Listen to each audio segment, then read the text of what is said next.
Now,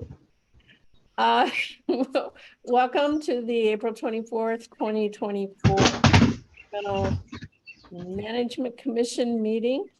I think I'm looking at quorum and we'll call the meeting to order.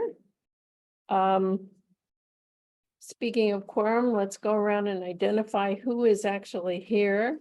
I'm Georgina Adams from District 9 and chair of the EMC. Lee, you want to introduce yourself?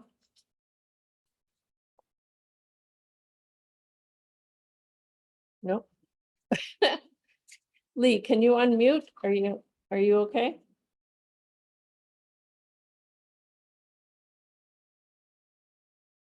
I have a different setup, so I'm still trying to figure stuff out.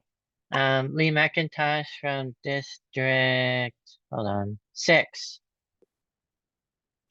Laura Casio. Aloha, Laura Ocasio, District 2. And Della Tsuka.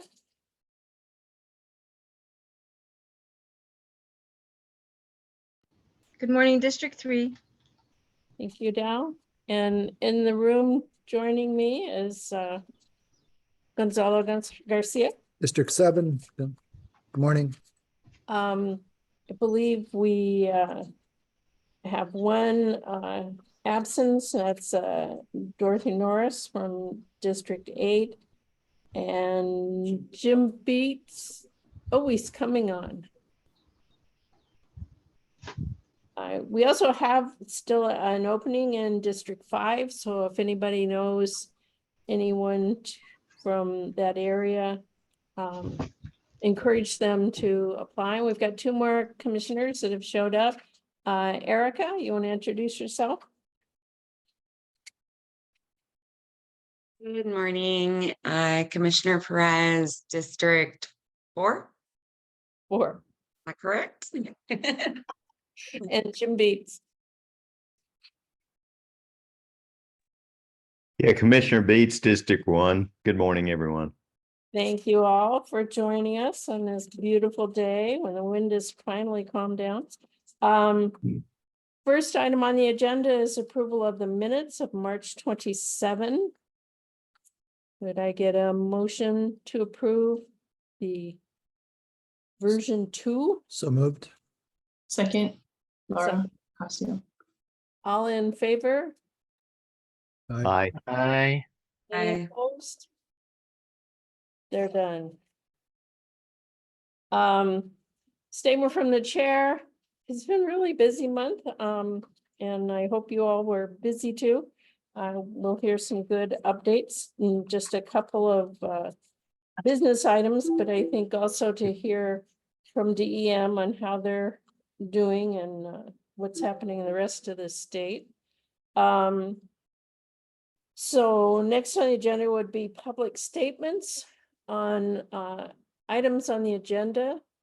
I know we have one person, Stephen Holmes, who would like to give testimony on a later item on the agenda, which is the county-wide wastewater AOC, I believe. That is agenda item 632. Anyone else on the call that would like to give testimony either at this time or when we get to the item on the agenda? Yes, aloha, good morning. My name is Timothy Rowan. I'd like to submit public testimony, and with me is Carrie Kowalski. My name is Carrie Kowalski, and we would like to submit testimony for Bill 141. I mean, 140. Right, Okay, 140, yes. 140. would you like to give that now or would you? Yes, Okay, if that's okay with you, Stephen, and then we'll catch you next. That is our first item under unfinished business, and we do have with us Ashley Kirkowitz, council member who introduced Bill 140. So take it away. Each of you can have 3 minutes on Bill 140. Thank you. Aloha, good morning. My name is Tim Rowan. I'm Vice President of Black Sands POA and President of Malamo Puna. I'm speaking in support of Bill 140. Thank you, Ashley. Services at the Kalapana transfer station affect thousands of people, including me. I remember last town hall, several residents testified the many challenges families in Kapuna have taking their trash all the way to Pahoa. A round trip from Seaview to the Pahoa transfer station is 30 miles. This is a public health and safety issue. Last month, we talked about the population growth of this area. Seaview, the Palisades, Kehena, Kaimu, Kalapana, Black Sands, Pohiki, Royal Gardens, and everywhere in between. This growing area may soon need its own zip code. In paying our property taxes, we deserve equitable access to essential county services. Please support this bill as if your community had a transfer station open only one day a week. Mahalo for your consideration. We're going to transition to Carrie Kowalski. Thank you. Okay, my name is Carrie. Can you hear me? Yes. My name is Carrie Kowalski, and I also support Bill 140. When we moved to Black Sands Beach in March of 1980, Kalapana Transfer Station was open every day. I imagine this was due to the heavy population down at that area. But in the late 90s, volcano came and it took away Kalapana Gardens, Royal Gardens, Queen's Bath, and it even took away the Congregational Church where we had to go vote. And you can imagine what happened with the people. Their land was taken, their house was taken, but they still had to go somewhere, and they were there. And as a result, I am not sure when, but a little after that, the Kalapana transfer station was open only 2 days a week. That was a problem for people, and they got upset. And you can imagine they left trash at the gate during the closed days. Then on May 20, 2020, beginning of the pandemic, that we got down to 1 day per week. And the sign said, transfer station open 1 day per week, 8 a.m. to 4 p.m. We'll accept only minimum 1 truckload per family. No green waste or recyclables. They must be taken to Pahoa transfer station. Reason for change, due to limited public use and low tonnage. Problem, I'm almost done. Limited ton use. If the transfer station is limiting the amount of tonnage, then the transfer station is the cause of the limited amount of tonnage, not the consumer. Number 2, limited public use. Let's assume that the population density was a determining factor. And so I did a little investigation. As of the census of 2020, Black Sands Beach had 410 people. Kalapana, 250. Kehena, 250. Seaview, 512. Lava, 30 whole households with structures are living on the lava as we speak. I came to a total of 1,462, and that's a conservative number. Now, how come these communities get 3 days per week? Honamu, 413 population. Poaku, 294. Wahiahina, 210. There's a problem here. And like the astronaut said, maybe Kalapana Garden can get a second day from one of the above stations that get 3 days. Mahalo to Councilwoman Kirkowitz for listening and attending to the serious problems like this in your district. And most importantly of all, trying to solve it. I'm hoping we can solve this. Thank you so much. Thank you for your testimony. Is there anyone else that would like to speak on 140? Give testimony this time? we'll get to it on the agenda after Stephen Holmes talks about the AOC. Okay, Stephen, your testimony. Aloha, good morning. Hopefully everybody can hear me. I worked with EPA on the development of the AOC, the Administrative Order of Consent for countywide wastewater deficiency. And one of the little known provisions, or perhaps unnoticed provisions, is the ability for the county to ask EPA for technical assistance. When I was on the Honolulu City Council for 12 years, we faced a $3.5 billion federal consent decree established in court, federal court in Honolulu.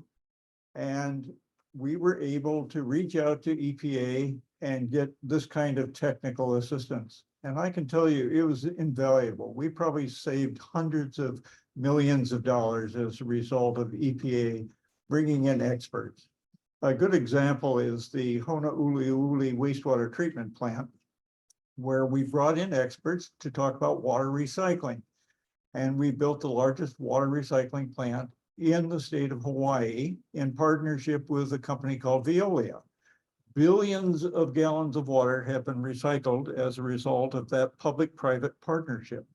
And so I've asked EPA, under the terms of the AOC, to provide access to the Hawaii Community Foundation's new team that focuses on water recycling, and hopefully provide that kind of level of experience to talk about financing, to talk about what type of market development you might want to do to make sure that water recycling is successful.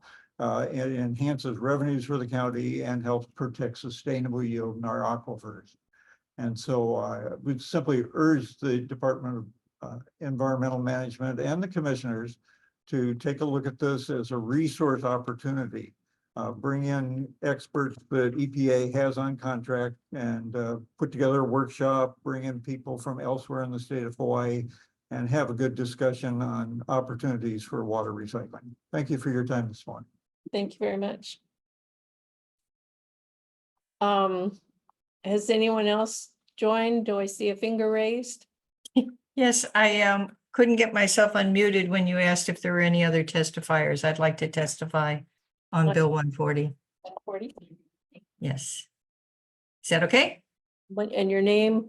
Okay, my name is Eileen O'Hara, and I also represent nonprofit Malama o Puna here in the Puna district. I was the county's first recycling coordinator back in 03 to 06. And when I left that position, the Kalapana transfer station was open 3 days a week. And even that at the time was not completely adequate. Our population continues to grow here in Puna, regardless of lava flows. We are still one of the fastest growing areas of the state. As Carrie pointed out from Black Sands, we have a population that far exceeds some of the population serviced by some of the smaller transfer station communities up the Hamakua Coast and South Kona. And yet they are only serviced 1 day of the week. And I know, having put together the concept plan for expanding the 20-some transfer stations to include things like recycling of green waste and other recyclables, that the Kalapana transfer station was considered large enough to do that kind of recycling. The fact that it's only open 1 day a week is not sufficient. I thank Ms. Kirkowitz for putting up this bill to increase all of our transfer stations to at least 2 days a week. And I would actually encourage her to change that to 3 days a week. I know this comes at a high cost. I'm very familiar with all of the costs associated with hauling our waste. But if you don't, it results in litter up and down the highways. And that's all you need to do is drive down the highways and byways of Puna and see how much illegal dumping and how much highway waste there is as a result of not maintaining hours at our transfer station. Yes, the Pahoa station has a lot more services, but it is quite a distance from Kalapana, Black Sands, Seaview Estates, as has been pointed out. And these people try to stay in their communities because it is costly to travel in today's world. They're doing wonderful things at Black Sands. They have a keiki college when public school is out. They have community gardens to feed the people. They're trying to keep things local. So please, let's see this transfer station opened at least 2 days a week, if not 3. Thank you very much for the opportunity to testify. Thank you very much. Is there anyone else on the Zoom who would like to provide public testimony? Seeing none, are you seeing anything in the chat, Peter? So. Okay, we will move to item 5.1, which is Bill 140. As currently written, or at least the last one we saw, Ashley, if you've made changes, let us know. Would require that all solid waste facilities used for the disposal, collection, and transfer of hazardous household waste, excuse me, be operated and open to the public at least 2 days per week. You haven't introduced any changes yet, have you, Ashley? Hi, Chair. Good to see everyone. No, we have not heard this bill since its initial introduction and being sent to the commission. I did make note at the last meeting that we would be happy to work on amendments, including increasing the number of days from 2 to 3 days a week. And this would, protect against, future communities that may see a decrease in service, but to also just kind of set a standard level of service across all of our islands transfer stations. There was also a desire to ensure that recycling services are included as part of this. So that is another change that I plan to be making at council. Okay. One of the requests that I put in before this meeting was to have some background information and what we needed at the last EMC to be able to really discuss this, was to get some information from DEM on what it's going to cost, how they could manage to operate Kalapana at 2 days a week. And I was told there was some information going to be presented. So is there anyone from DEM on the call who can give us some more background specifically on what the impact would be and what additional funding you might need to be able to do 2 days a week, much less 3? Yes, Director Monsieur. Right. Thank you, Georgianne and Councilmember Korkowitz and the people that submitted testimony. Definitely, there's still work in progress, but I could share with you some of the Excel sheet I'm still working on, and let me see if I could share the screen. Could you guys see the screen? Oh, that's great, Rams. It's complicated. It's not easy as I was trying to discover. As you all know, our accounting system's still behind, as we still do time card by hand. So I have to kind of work with our business division to kind of get more into the weed of creating a ledger sheet and trying to balance it with all the numbers we have. It's not an easy operation, as you all know, but if you look at Kalapana, it's 1 day. So what we did, we took the east side transfer stations and they listed here, as you see. So we looked at the annual tonnage for each facility, the number of floats they create, the travel time, the equipment and operation, the number of staff. So the annual operating transfer station side cost, that just without just bringing it from transfer station to transfer station. Kalapana currently it's 60, let's say rounded up, $65,000 per year, just to bring it to the reload facility.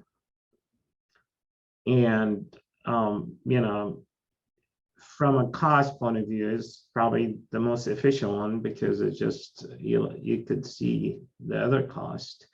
But when it goes to a tonnage cost to operating date, actually it costs about $1,250 per day to operate, just to get it from Kalapana to the reload facility. And then that doesn't stop, right? Because we're gonna transfer that all the way to the west side. So 1 ton that being collected travel across the entire island and end up costing at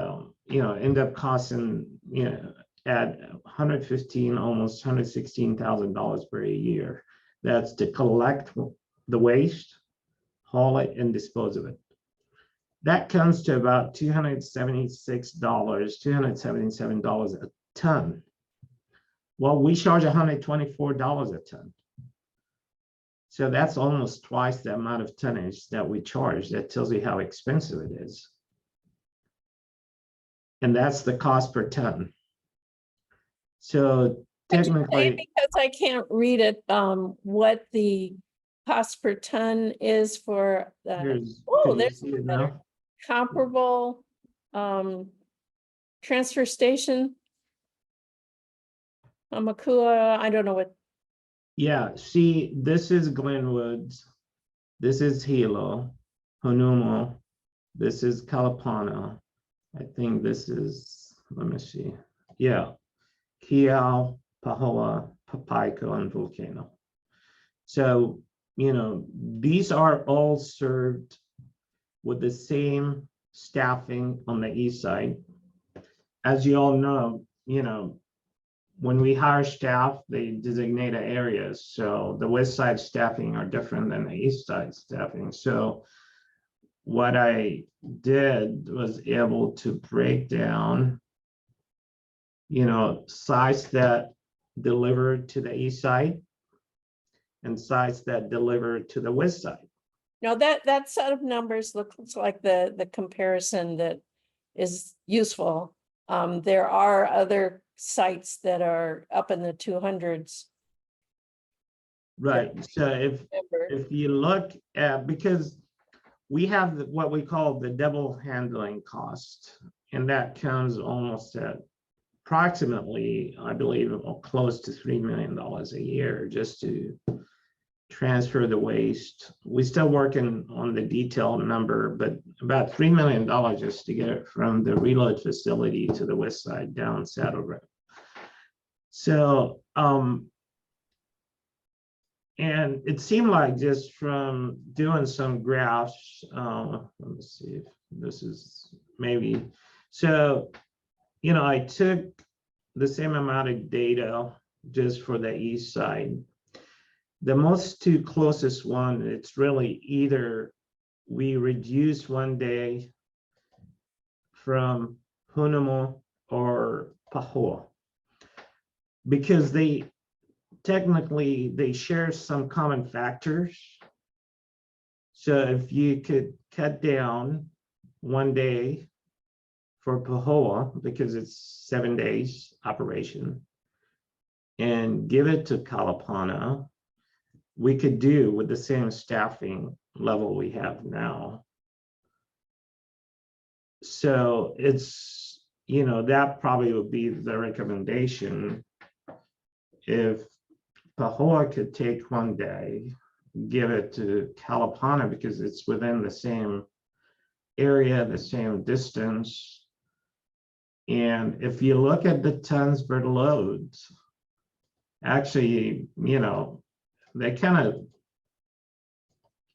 9 to 7. So So there is similarity. So, this area here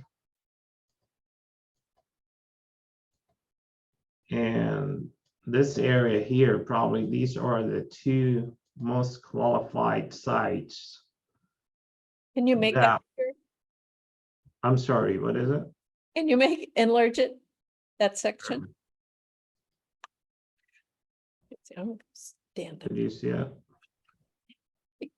So the shorts is kind of, but so looking at these sites, I'm trying to get the common factor that could actually allow for transitioning, like it was suggested, see if we could take one day from other site to give it to Kalapana.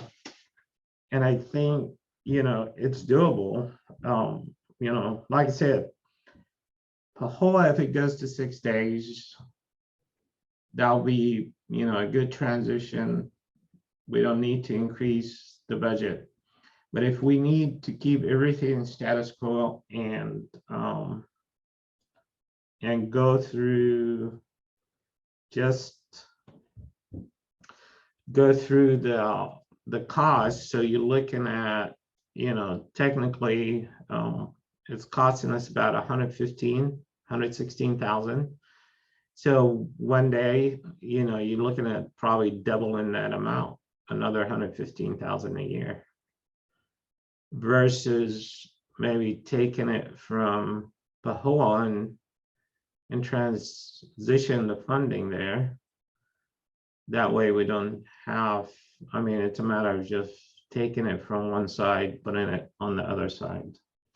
Okay, Chair, I just want to be on the record saying that, I really appreciate Director Mansour and his team taking a very, cost-effective sort of approach to this. But I am in no way supporting decreasing any service in the Puna region. I can't stomach the fact that our community is continuously having to make more and more sacrifices. So I am looking merely to increase the level of service across the board. And when you think about an $888 million proposed budget for the upcoming fiscal year, an additional $115,000 to support a community that has been disenfranchised is a drop in the bucket. I guess this is Georgine Adams, have a question, Ramsey. It doesn't seem like it's quite apples to apples to hire somebody and to have additional vehicles and the people who drive those vehicles to add another day, much less 2 days, to Kalapana. No, the calculation, we don't do it. We don't calculate it though. Let me explain to you. It's not a matter of just doubling it. We have X amount of staff, and we have X amount of equipment. So the way because we have 410 schedule. So when you have 410 schedule, you have to pretty much have 2 shifts, right? So the 410 schedule, we have 8 sites. So you need about 11 staff members to coordinate within the 8 sites because it's a 410 schedule. So for the 7 sites, that means you have to have 11 people working 410s. Then you have 3 days remaining out of the week. So when you have another 410s, it's odd number versus even number, right? You got 7 days, but you have 410s that equal 8 days. So you have discrepancy in the way they originally set up the operational system to 7 days, and 7 days, it allows you to have kind of disconnect, elapse days within the schedule and the staffing. So it's hard to staff, odd numbers with even schedule, right? Because you're always trying to challenge who to move around. unfortunately, the current system that we have, given, the contract we have, the union contract, it's 4/10 schedule.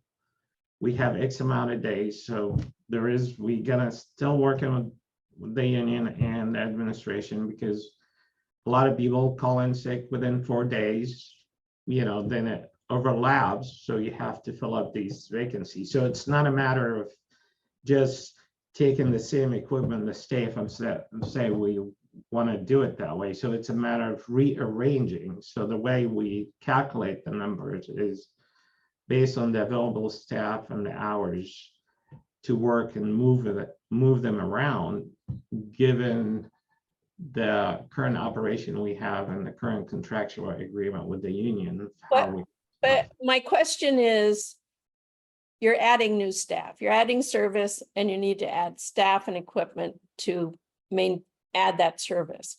How much would that cost? And that's something that the council can decide whether or not they want to fund. So I think it sounds reasonable to me that you're an additional day to pick up at Kalapana means hiring more people, whether one more person or 2 more persons, and vehicles to be able to haul an extra day is an addition to the budget. And just how big is that addition?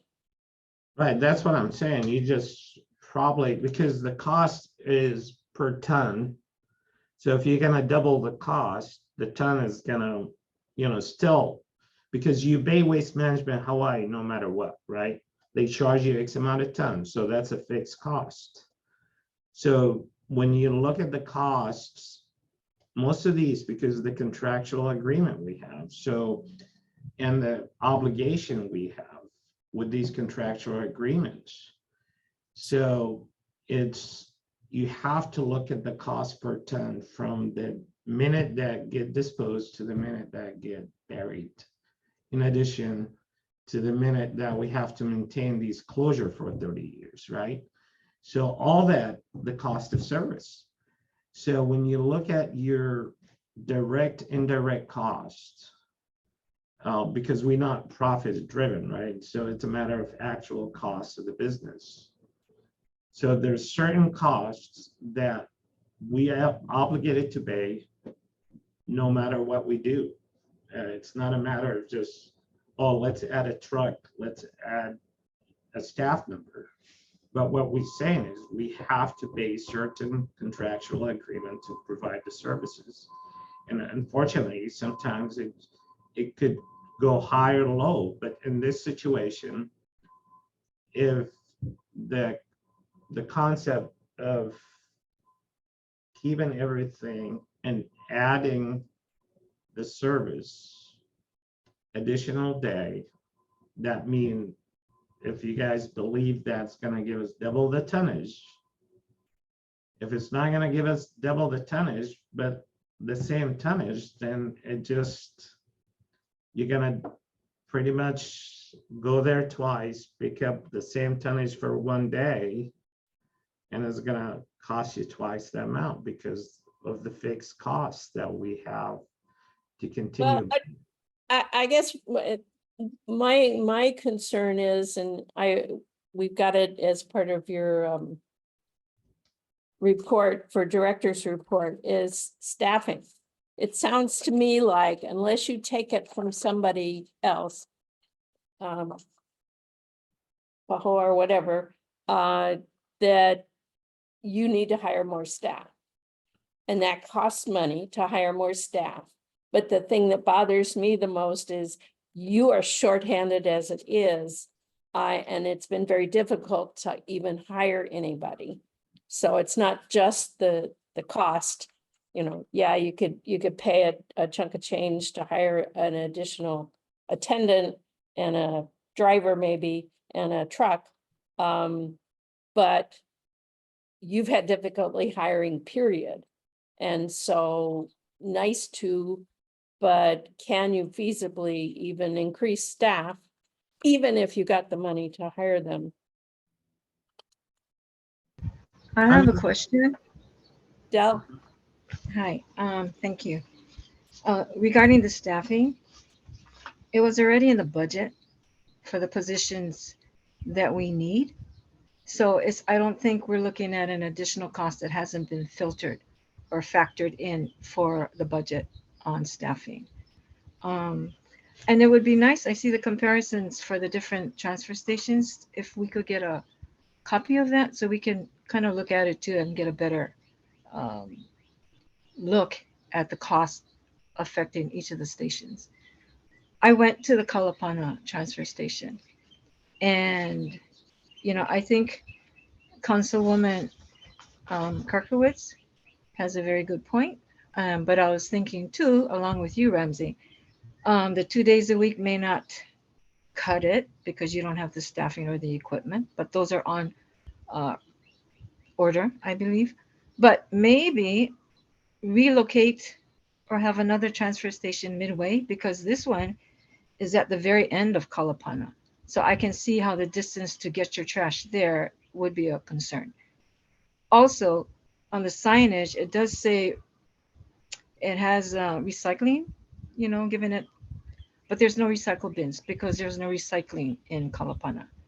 So maybe if you were to look and it's within the budget to look at another location closer to the density of the area so that it won't be such a hardship to travel to take your trash.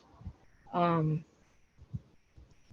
that's one thing I I was think, thinking. you bring in a good point because that's the whole purpose of us doing that operational analysis study of the current system.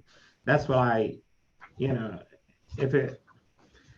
if I would recommend something, I would recommend something to say, wait till we get the operational study because it's going to come before county council and EMC for major discussion and questioning, because that could actually drive policies and procedures. Okay. We spend in a good amount of money to analyze that, and so we could better manage and provide the services to our constituents. I hear everyone and I'm in agreement, but it's a matter of, we doing the study to analyze every question that was brought up. So I think it makes sense to wait till the study is complete so we could all make the right decision moving forward. And I think it's very important because I feel like that's the whole purpose of that study. But at least now, as I mentioned, this is still work in progress. Hopefully I'll have it ready by the time we present to county council in May. But, based on the budget information, so all these numbers came out of the budget for 22-23. So what I'm sharing with you here based on the actual cost, it's not budgeted cost, it's not projected cost, it's the actual money that we already spent. So what we did, we went back to 22-23 budget year, we took all the actual cost and what you see on the screen based on the actual. So and that's how it comes up to be. And it's a huge, when we look at $276 a ton and we charge 124 for commercial, so we still gonna do the commercial to see where we at, but definitely we have to end up changing our administrative rules to reflect change of the tonnage, and because reflect the actual service, cost of service. But I know we don't, we usually for the solid waste service, we get, I think about 4 to 5% of the general fund that goes into our department. This year we got, I think, 30 million from the general fund, property taxes. So if you take that 30 million and kind of you divide it based on this, we're looking at, we get like, let's say 5% from property tax to offset the services. So if somebody pays $1,000 a year for property tax, we only get $50 toward the solid waste. But So if we before I- pay $276 a ton, that $50 comes from the general fund to offset the program. It's way low unless we go into enterprise fund so we could adjust, the demand of recycling, diversion, waste disposal. Because if we stay fixed at that 5%, it just, you see the numbers. So it brings a major challenge. That's why we're doing the operational study to look at possible revenue, possible of different setup. Like I said earlier, we the only county within the state does not have curbside collection. If we end up going to curbside collection for the sake of the operating cost, and if we end up even doing it at a wash, that's still beneficial because that will introduce the green, blue, and brown containers to the customers. Well, going back to Bill 140, what Ashley has proposed is to effectively increase Kalapana to 2 days a week, possibly 3. And to do that, it sounds like you could achieve it with your current level of staffing and equipment if you took a day away from, I'm blanking here, Pohoa. You could do it. And it would be political issues of taking away a day from one of the transfer stations. But as a short-term fix, would it be a near-term solution? And then get your operations report and figure out what the real solution ought to be. It may be relocating or adding yet another transfer station, which doesn't thrill me. But I'm wondering if, for purposes of this bill, because we need to give response back to council as what EMC supports, if we get the focus back to that bill, you could accomplish it with what you have right now.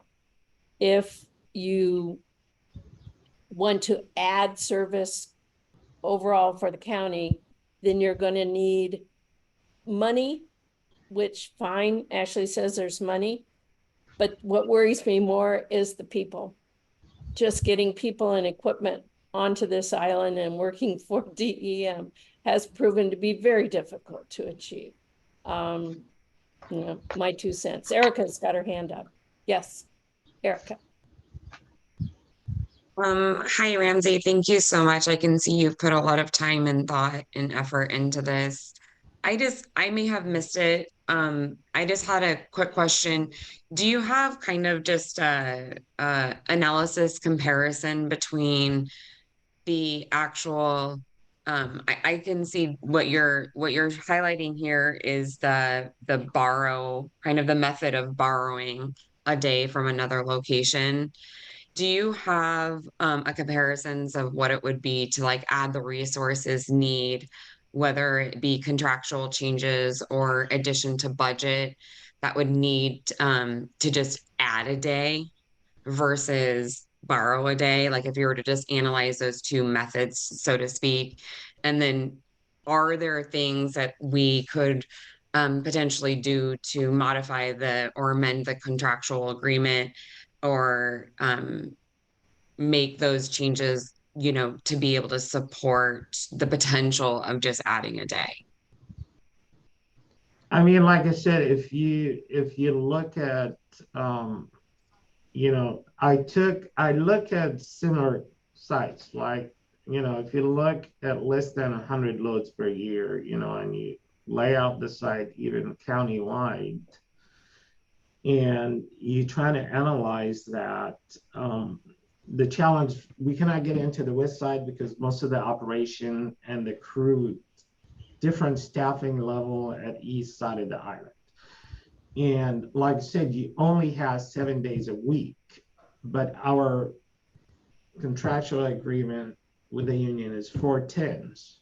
That means you have to create an 8-day, right? To be able to have two crew, or you're gonna overlap the days.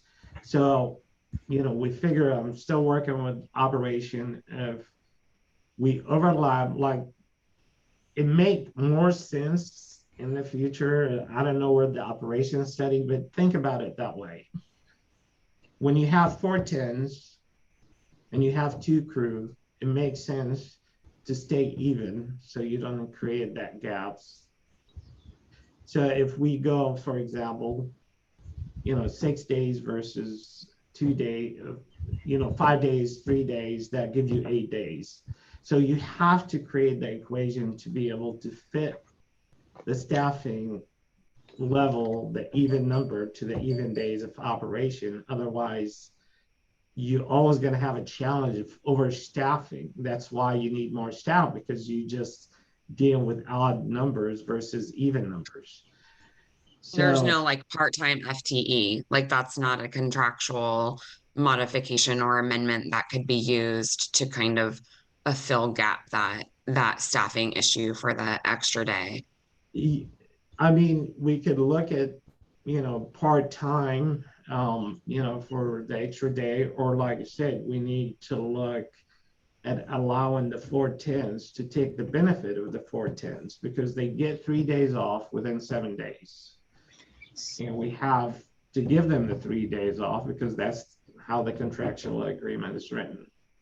And if you have one person calling sick within the 4/10s or 2, then you have to have the additional staff to fill in for that. And we have an issue because there's loopholes within this whole argument, because my CAHA usually struggle, him and Walter Pacheco, into trying to fit the staff and redirect them, because one staff member may do a 3-4 different routing at different station just to stay afloat. So it's not like one person assigned a truck driver or equipment operator assigned just to go from Hilo to Kalapana. No, he'll go from Hilo to Kiao to Pahoa so they do a zigzag driving. So to be able to provide additional service, so you have to look at the route that they take every day and the number of available equipment operator. And sometimes when we have emergency situation, you have to take one operator out from these planned schedule to do something else, and then that create a gap. So go ahead. Oh, no, sorry. So if I understand Erica, she's asking about the possibility of hiring part-time people to actually service, say, Kalapana one day rather than taking from your regular 410 people. And they can be your backup for all the other times when employees call out sick. You could rely on your part-time force. Yeah, and my answer was to that, yeah, we could look into that. I mean, yeah, so maybe we should kind of do it real quick. But I had a question too on the actual and the budget on these figures that you had. So if the actual amount spent was less than what you're budgeted for, wouldn't that give you more leverage to do the things that we can get done? Like maybe picking up an extra equipment or hiring these part-time people. And if vehicle is a problem, there's a fleet of cars out in the parking lot at the county building that maybe if they're not being used, they could allocate it to the different departments that do need it for the servicing to like Kalapana or other small transfer stations that don't have the bodies where they need the bodies. Just a thought. No, I mean, believe me, we thought about it as well. I mean, yeah, that thought is great because it's also on the table as well. But the unfortunate thing about that, you don't know how much you had left out of the budget till you get it close to the end of the year to do your budget, variance report every quarter to understand how much we spend, how much we have. So, when we prepare a budget based on actual, it's kind of difficult, right? Because you do the budget based on, the actual from last year and the projection of what we're going to do with the staffing. For example, as I presented to county council, I have like 86 vacancies. That's more than 1/3 of my entire department is vacant. I cannot find staff, so I'm working with Department of Human Resource to figure a way that we need to focus on getting the staff that we need so we could be able to function. I have a question from Gonzalez. Yeah, so I'm kind of sensitive to the public testimony we had at the beginning about the number of people being served at each of the transfer stations. Do you have a column already in your spreadsheet that says, for Kalapana, it's 1,400 plus people, because I think the Yes, budgeting it solely on the tonnage may be understating the real issue, depending on the population size being served. And not only that, we have that. but the area that each transfer station serves plays a big part, because Kalapana is huge as compared to Honolulu. And if you're saying the tonnage is equivalent to each other, the only difference is the area that it serves. So the reason I brought... Here's the tonnage. Here's based on 2020 census population. And here's the population. So Kalapana, we even included Seaview area, which is of 600. I don't know if you guys. Sorry, Ramsey, I don't see your data anymore, just letting you know. I don't know if you, yeah. Could you guys see it now? Sorry about that. Yeah. Could you guys see it now? Yeah. Thank you. Thank you. No, thank you, Erica. I thought I was talking to myself, I guess.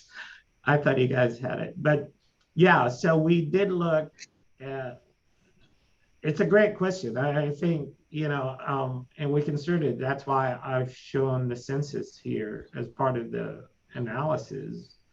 So Kalapana is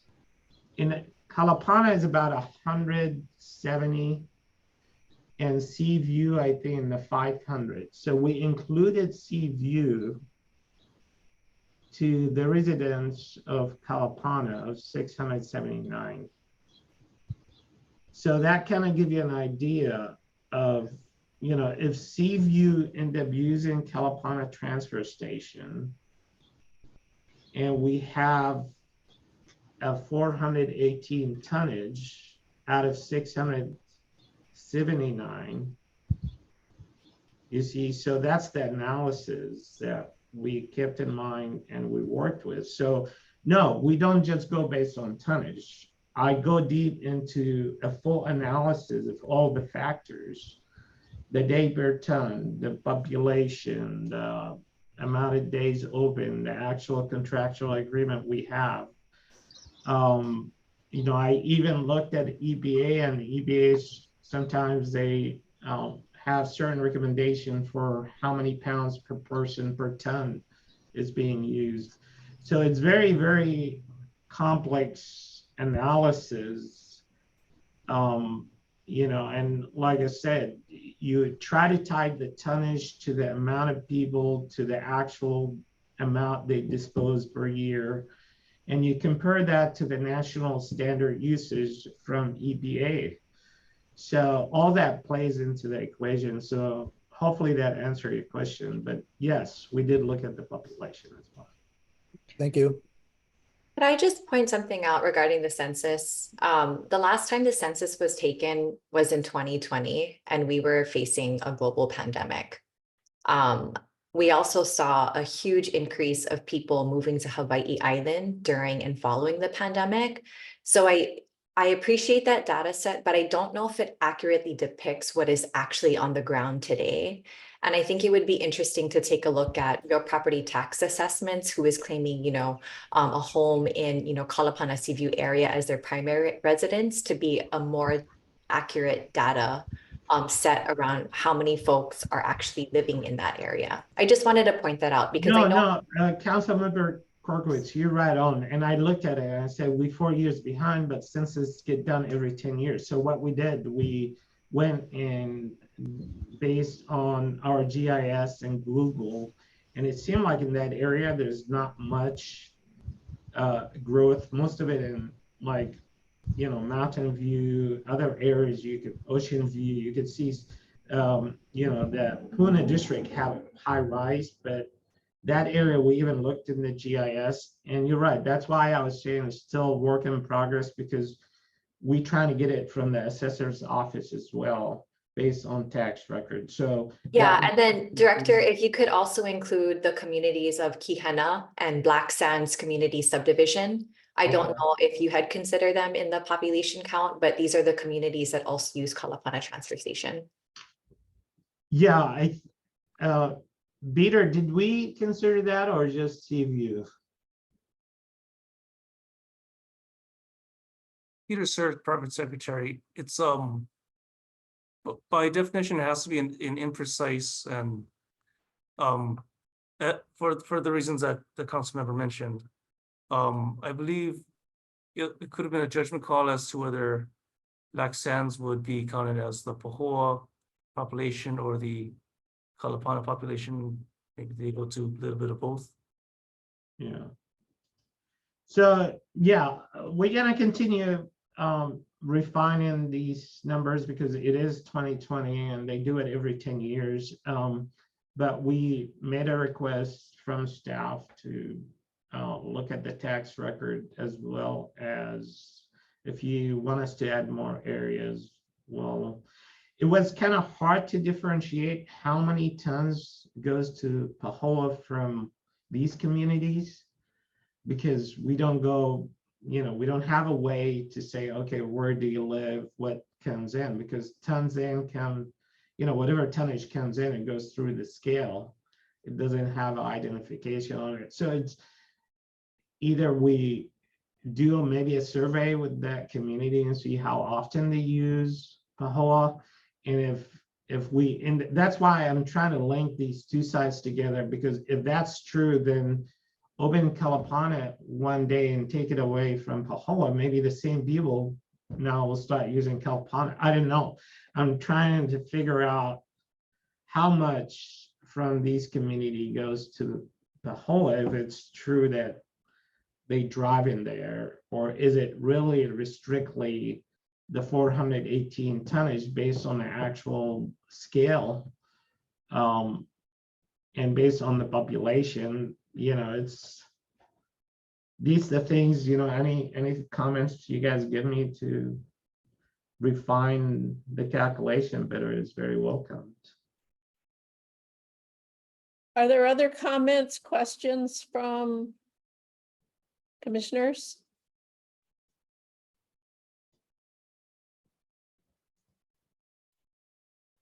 Chair Adams, I have comment, and I do see your conundrum, and I'm looking at the numbers. Thank you for presenting them.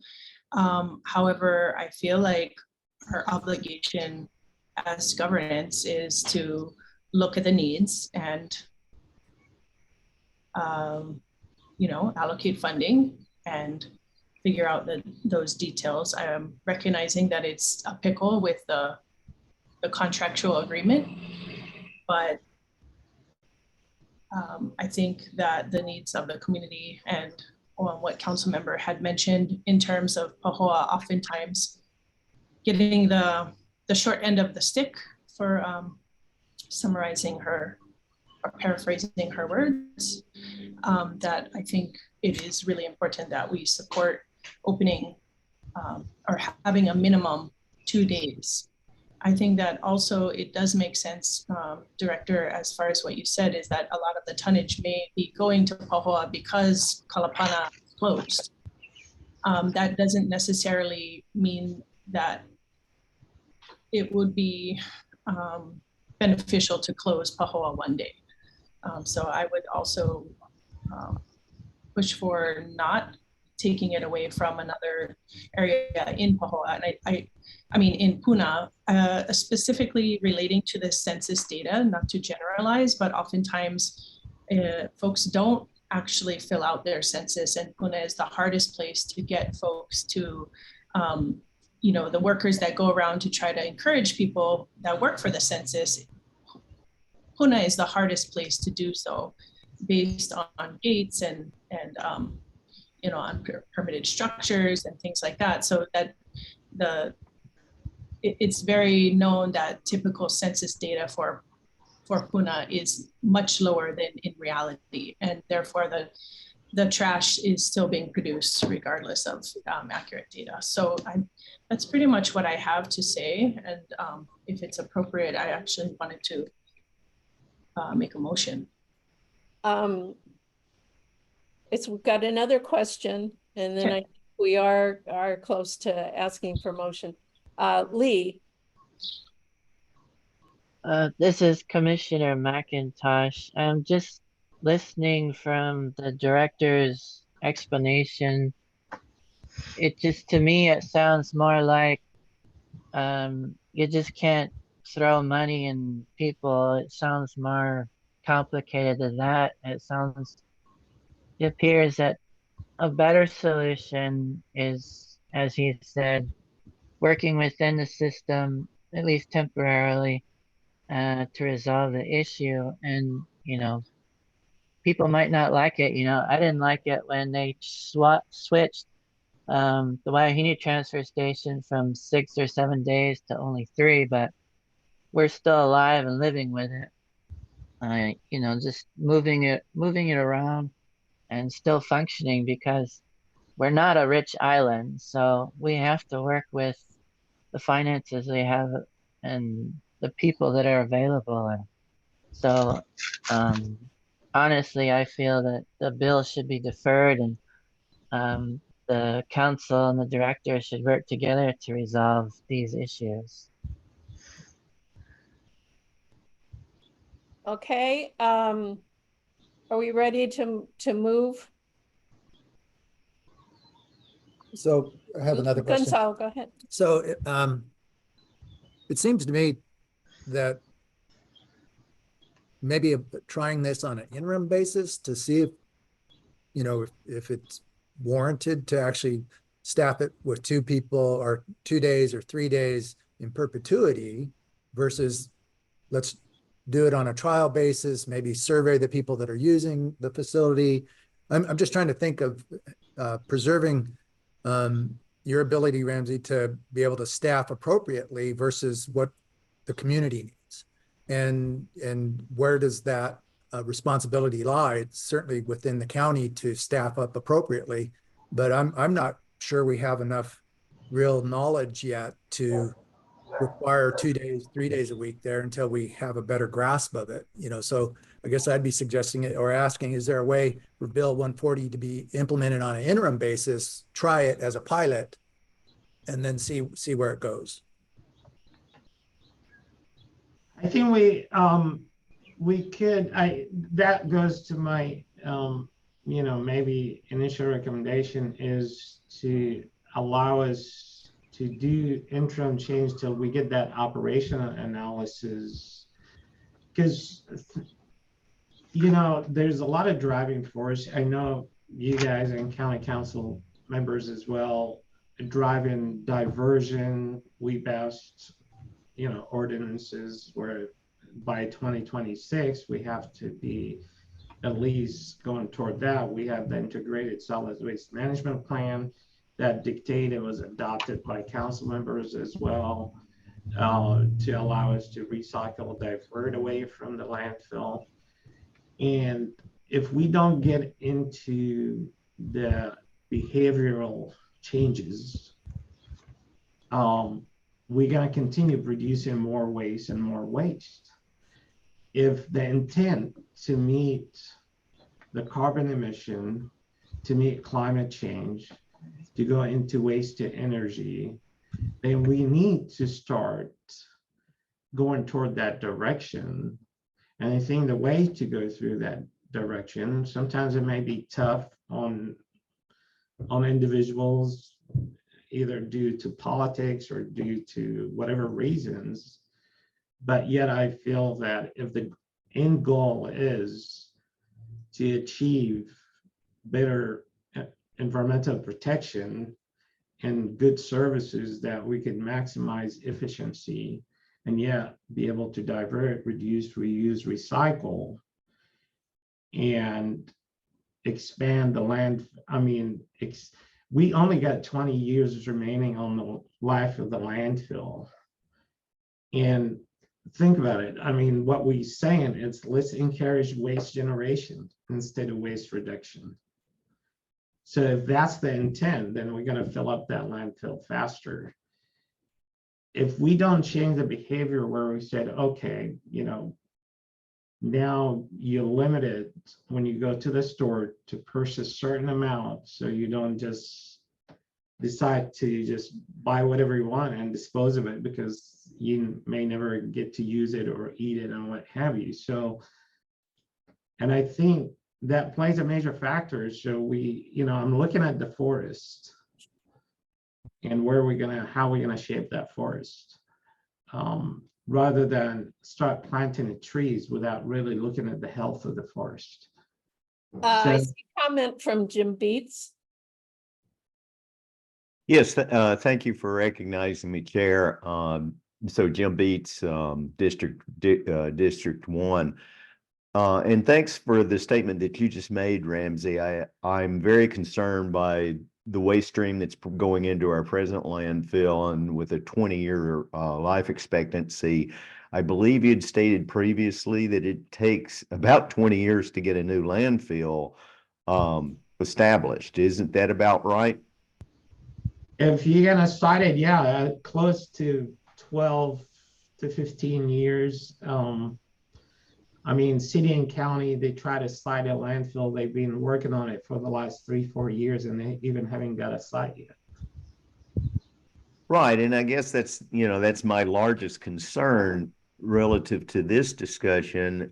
We do need to definitely, you know, care for our communities, both in terms of waste disposal and safety and health.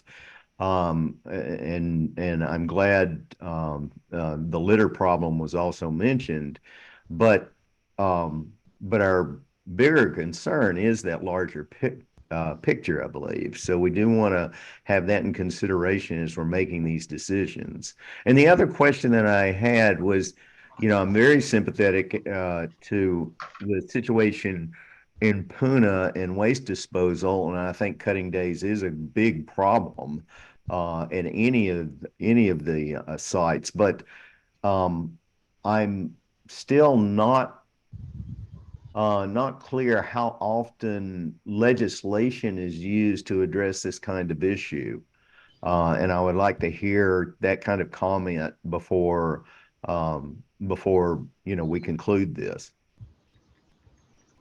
Yeah, there's a lot of legislation. I think, you know, member Acacia, Commissioner Acacia could, because she worked on trying to help us to get to zero waste with extended producer responsibility and what have you. And if they intend to go to zero waste, adding more days and allowing people to continue dumping more days, we're never going to go to zero waste. So, I mean, we need to just, you know, what is the end goal? If the end goal is to reduce, reuse, recycle, get to zero waste, then maybe we need to stay focused on that route.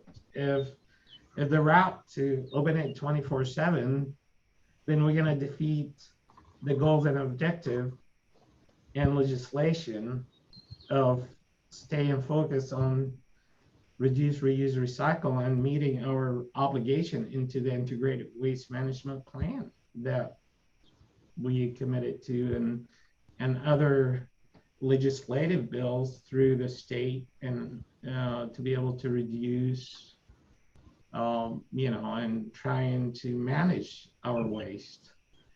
Is Ashley still on? She had to disappear, I think. No, I've been on. Thanks, Ah, Chair. Hi. So the Kalapana area is actually new to District 4. After redistricting took place following the census, this became part of Council District 4.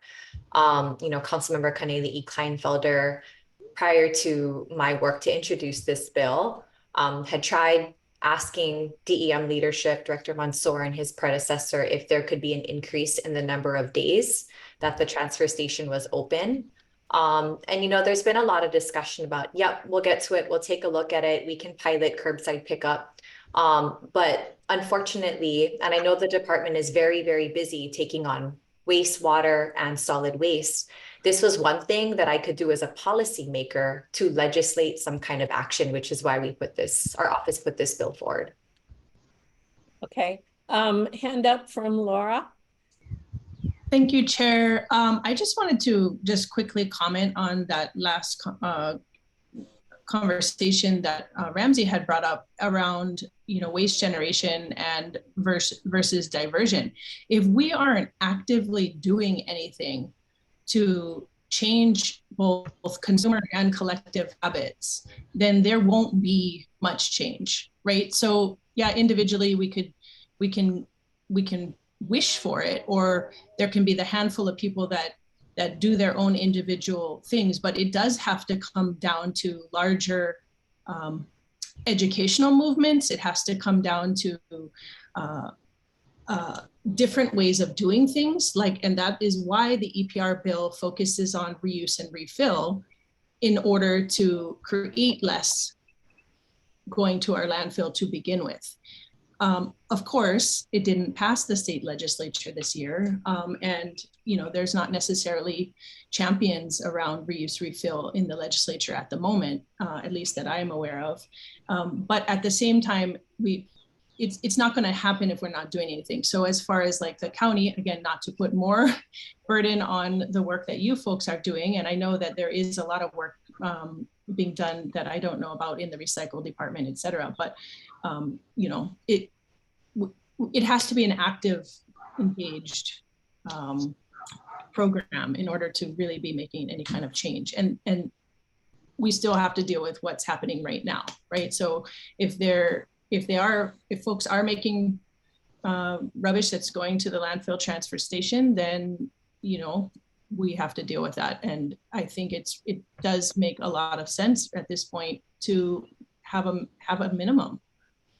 So mahalo nui. And again, the challenge is real. So I'm not minimizing that challenge.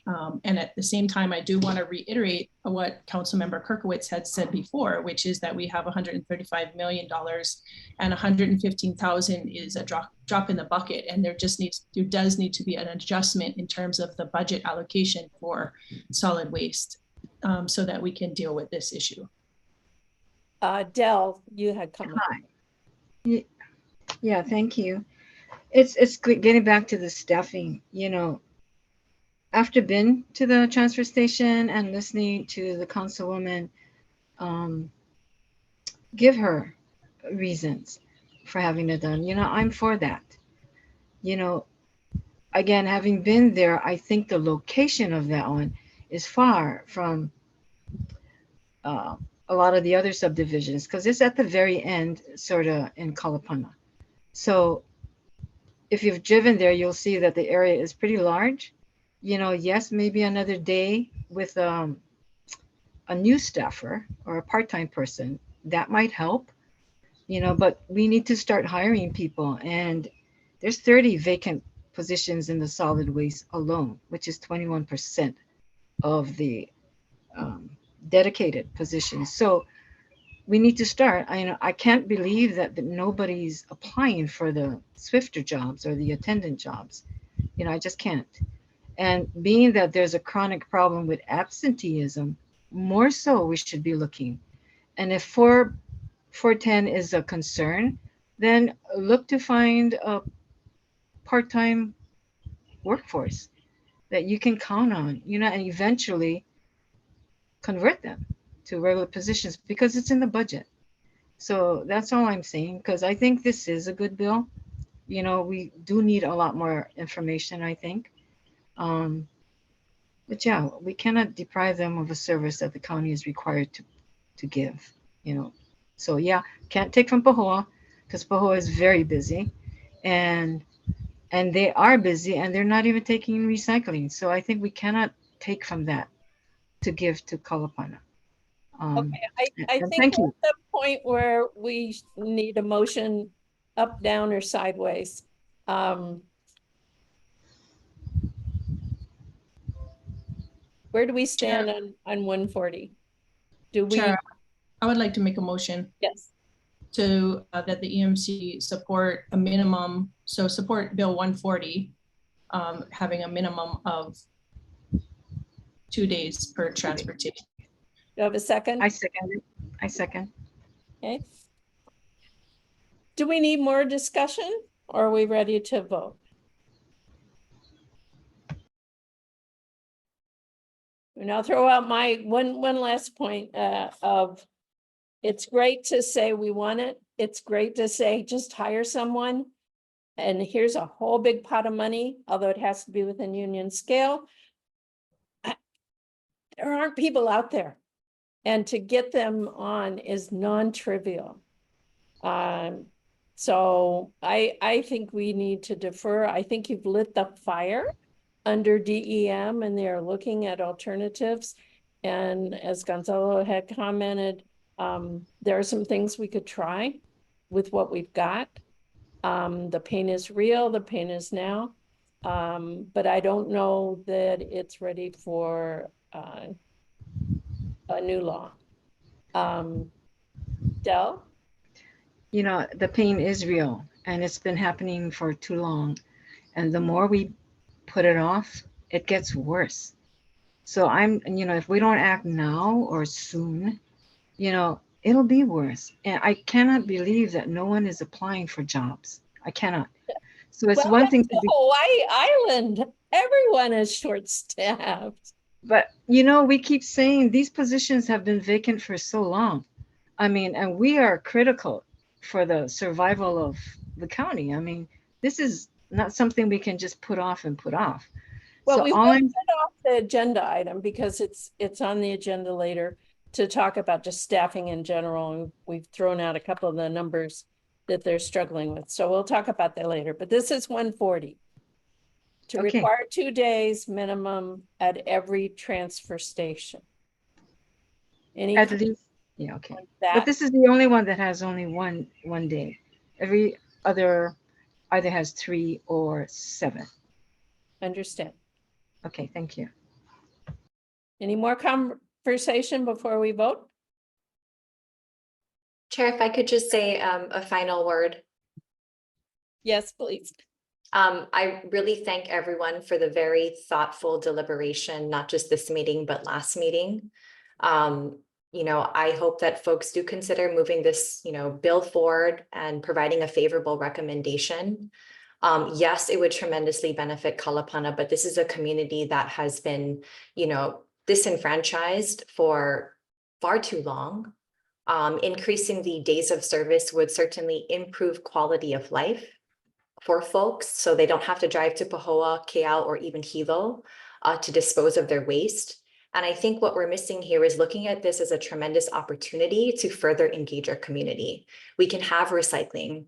We can think about doing compost and mulching. I think we can do a lot more educational and engagement of our community at the transfer station if we're able to support moving Bill 140 forward. So just looking for everyone's support, but, you know, certainly understand that, you know, we are in very tough times, but, you know, just hoping for everyone's favorable recommendation and support. Okay. Any other commissioners want to further discuss? But yeah, this is Gonzalo? Gonzalo Garcia. Yeah, I'm just a little uncomfortable taking away the discretion of the county to manage the business of the, you know, the whole issue with the transfer stations. In my mind, we probably should give the county a chance to come back to us, let's say next month, and say, well, this is what we can do from a practical nuts and bolts right now to make Kalapana, you know, 2 days a week. And, you know, maybe it's on an interim basis or something like that. But I'm kind of inclined to say we should postpone versus put a new bill out there. So that's just Commissioner, my mind. Commissioner, this bill is 3 years in the making. We've had 3 years of conversation with DEM for their potential solutions. So this is essentially forcing the conversation and making it a priority because they've talked about addressing this issue without legislation prior to Bill 140. So respectfully, we've tried to do this without legislating, and we're at the end of the rope. Appreciate Okay, that. Thank you. Jim Beeks, you have your hand up? And then Erica. Chair, I would like to pass my time at this point to Erica. Okay, Erica? Yeah, I just really want to recognize the challenges that DEM has with staffing, as well as the many things that Ramsey is conveying.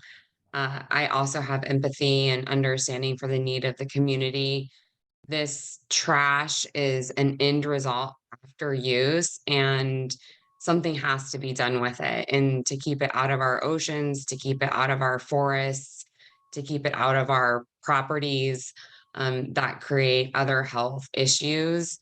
I really commend Councilman Kirkowicz for being able to bring this forward, and I will definitely be supporting and hope that DEM with excellent leadership can solve some of these really larger problems. Jim, did you still want to say something? Yeah, mine's just a procedural question. Am I correct? My memory of Robert's rules is a little vague right now, but can't a motion be made to refer while we're considering a motion? I'm sorry, I don't understand the question. So my memory of Robert's rules is that if you have, I forgot the term of it, you can consider a motion to defer during an existing motion. Is that correct? Well, I don't know. Sinclair. We don't have counsel on. Sinclair. Sinclair, are you there? Oh, there he is. I don't actually know about that. I mean, you guys are deliberating and somebody wants to make a motion to defer. I think that would be okay if Jim is considering making a motion to essentially defer. I think that would be fine. Although part of our problem is we're in this 45-day window of EMC needing to provide counsel with our recommendation, which could be yay, nay, or silence, which means no opinion whatsoever, which isn't true. But so that 45 days is May 3rd. May May 3rd. May 30? 3rd. May 3rd, next week. So that's the deferring. Is it going to work? This is the meeting that we have, unless we go through this email rigmarole that doesn't seem to work out real well. This is the meeting to vote. So you can vote for support, you can vote not for support. And we could have an alternate motion if that one doesn't pass to support, which is the one that's on the table right now. If that does not pass with 5 votes, then we'd go to the next motion. Lee? My question, would it be possible to include, I don't know what you call it, but submit to the council, both, like, or You're cutting in and out.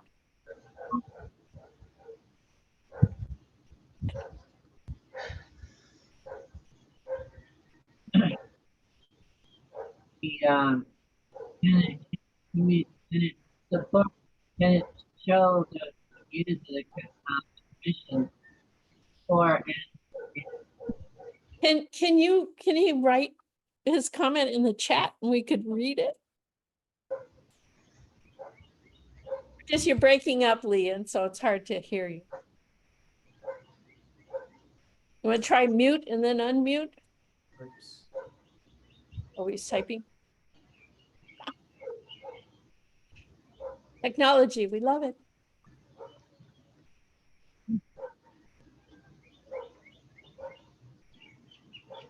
See? Yeah, okay.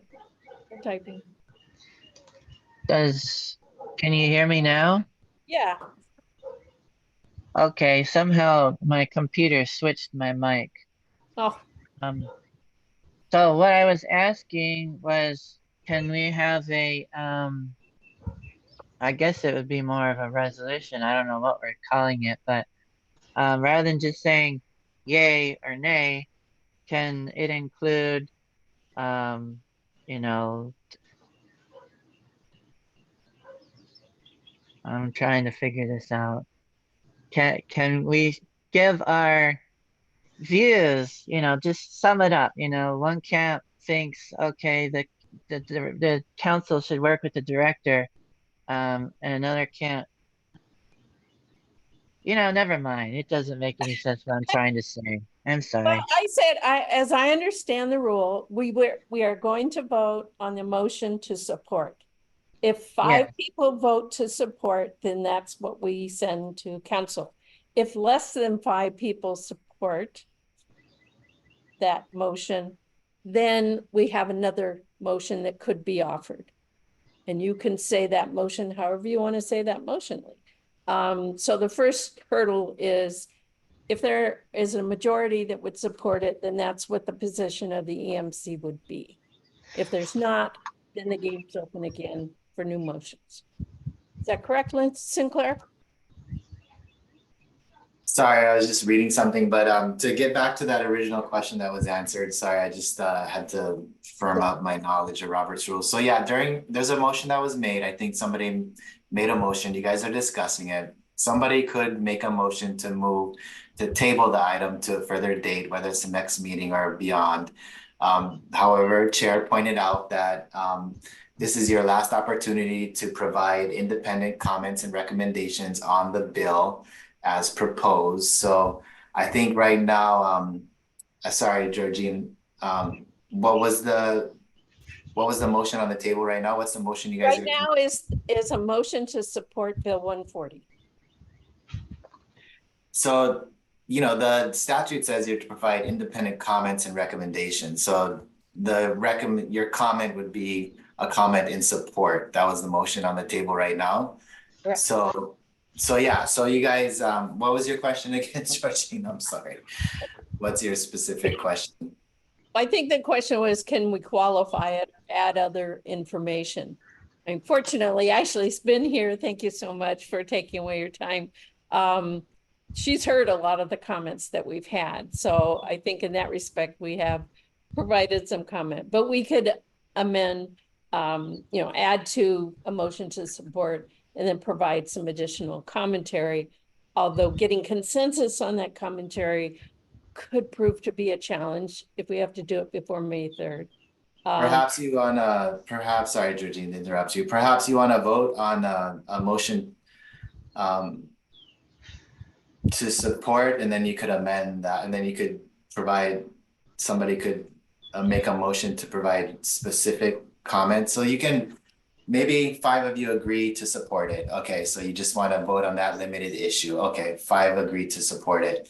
Then somebody else could make another motion to provide additional independent comments and recommendations, and then you guys could decide on that. Does that make sense? So kind of going through piece by piece. Forward, yeah. Mm-hmm. So I just have one. Del? Okay. The fact that Councilwoman Kirkowitz mentioned that this was 3 years in the making, that would say that it's been through this administration. So I would think that it would be prudent on our part too, at least move to accept it because it's taken so long. And how much longer will it take? I mean, we should have had more information within the 3 years from DEM on this, but you know, I didn't.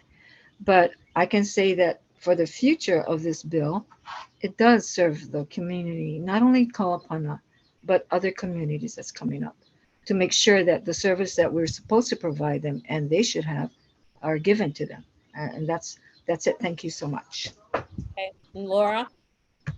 Really quickly, just a reminder to the commissioners that this also needs to go through the full council.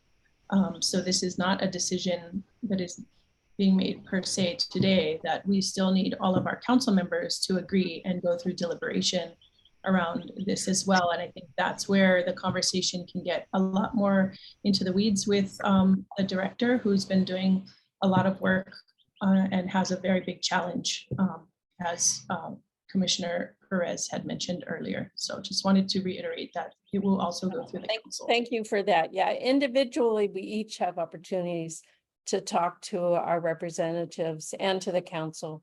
And so, oh, Jim, you've got your hand up. Yes, I just would like a quick read of the motion, please. The motion is to support Bill 140. Okay, thanks. Okay, can we have a vote? Do you want to roll call it? Roll call. Did we get a second on the motion? Yes, Del, I believe. On the votes. Ramsey's hand is up. I don't know if that's up from a previous comment or if he's wanting to say something. Who? Yeah, thank you, Erica. No, I just, for the defense of DM, and I know we have been working with Councilmember Kirkowitz on that issue. I talked to the community members. The major concern the community members had is they were afraid that eventually that facility is going to close, similar to Mulali'i. And we assured them it's not going to be closed. So they were afraid they were going to lose that one day. It's not a matter of having a second day. But that's the whole reason the operational studies out on the street is to come up with suggestion and recommendation. We talked about curbside collection, do a pilot program for that community. So it just, the fact that the comments were made that DM didn't do anything for 3 years, that's an accurate accusation to the department. The department has been working, and we were able to secure fund that we fought so hard for to do the operational study. So I'll have a better vision on the current countywide operational study. You need to look at the forest. We cannot continue planting trees without looking at the forest as a whole. I'm in support of providing services to everybody, but yet we have a whole system to look at. And we just want to make sure whatever decision we make is for the health of the entire system. Otherwise, if we do decision based on segmented, we come back later and say, why the heck we made that decision without looking at the details. And that's, you know, just for the defense of the department, we have been working on it. That's the reason the operational study, it took us a while to get the money approved toward that operational study. And that's exactly what we're doing. To say otherwise is inaccurate. Okay, on the record. I will also say in my memory of being on the EMC for more than 3 years, I do not recall it ever formally coming to the EMC for review by council. So a lot of work's been going on, a lot of conversations been going on. I think this is our first formal opportunity. So I'd like to take a roll call vote for the motion to support that EMC supports Bill 140 as written. Ms. Ocasio, Aye. Mr. Beats, I reluctantly abstain. Then you abstain? Okay, abstain. Mr. Garcia, After a lot of thought, I'm gonna say aye. I can support it. Mr. McIntosh, Nay. Ms. Otsuka, Aye. Ms. Perez, Aye. Norris absent, Chair Adams, No. Not ready for prime time. Chair, you have 4 ayes, 2 nays, 1 excuse, 1 absent. Okay, which means that motion does not pass. And the floor is open for any new motions relative to 140.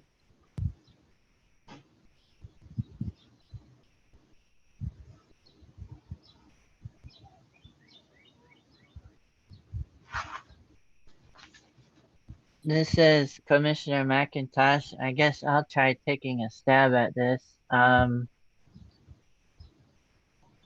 just not sure how to word it. Since we're only giving comments, or suggestions, I guess my motion would be that the commission encourages the council and mayor to work with the I guess director or DEM to resolve this issue in a timely manner. And rather than trying to pass a law, instead work within what the county has. Hopefully Peter can clean that up and make it sound pretty. Can you do that, Peter? Motion is to encourage the council and mayor to work with the director to I guess resolve the issues that Bill 140 brings up. Right. Outside of the law, outside of an ordinance, you're saying? Yes.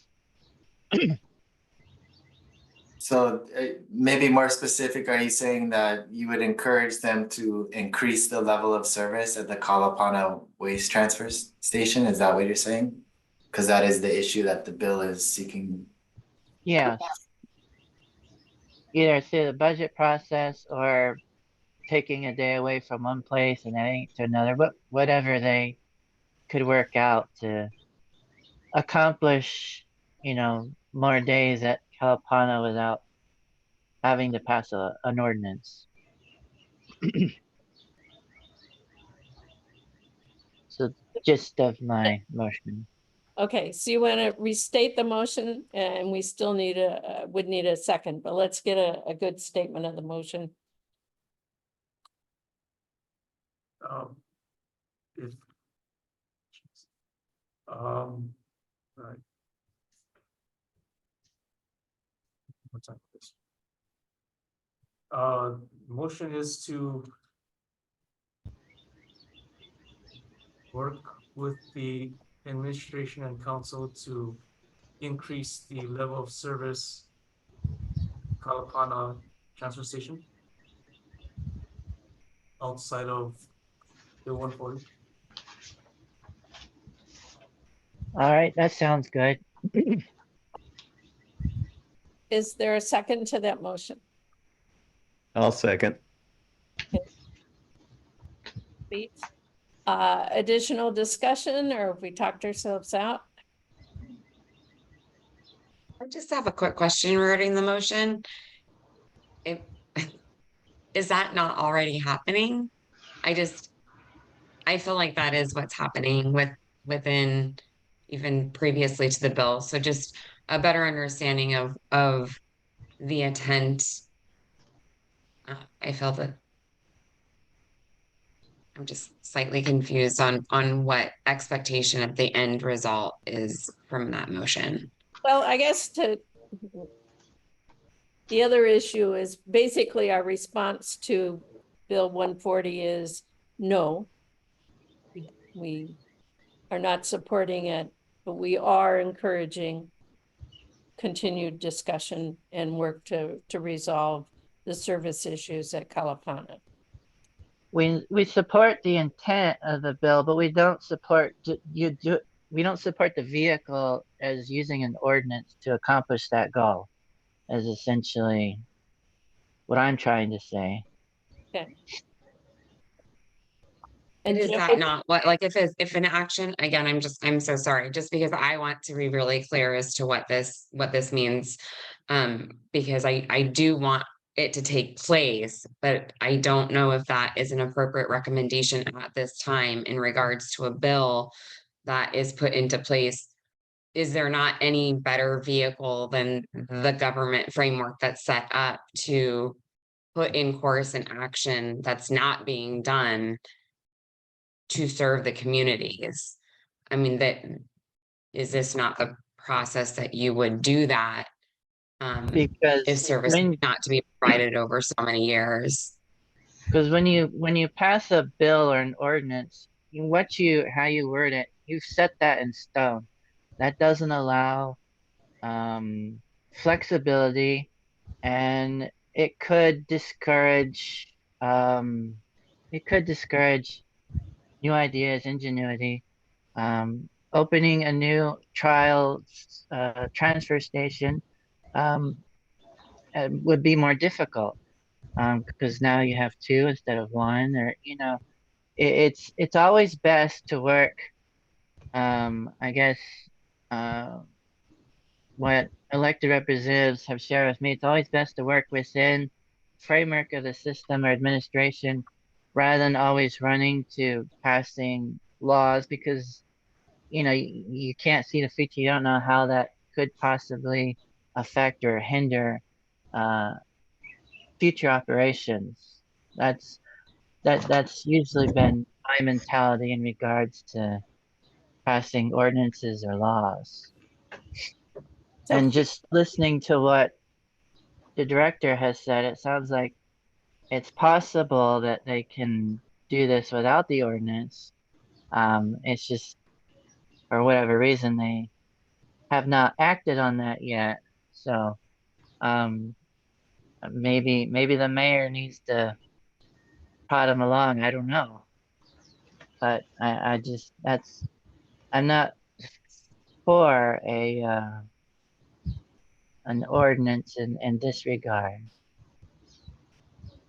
I just want to jump in and say that I've always used legislation as a tool of last resort. I'm at the last resort here. We've tried for many years to have conversations about what could be done for Kalapana specifically. And I appreciate the concern around potentially stifling creativity and innovation with our waste management problems. But the problem is we haven't gotten anywhere. And so this bill is forcing this issue to become a priority. And it's very clear that we're not going to have consensus within the commission.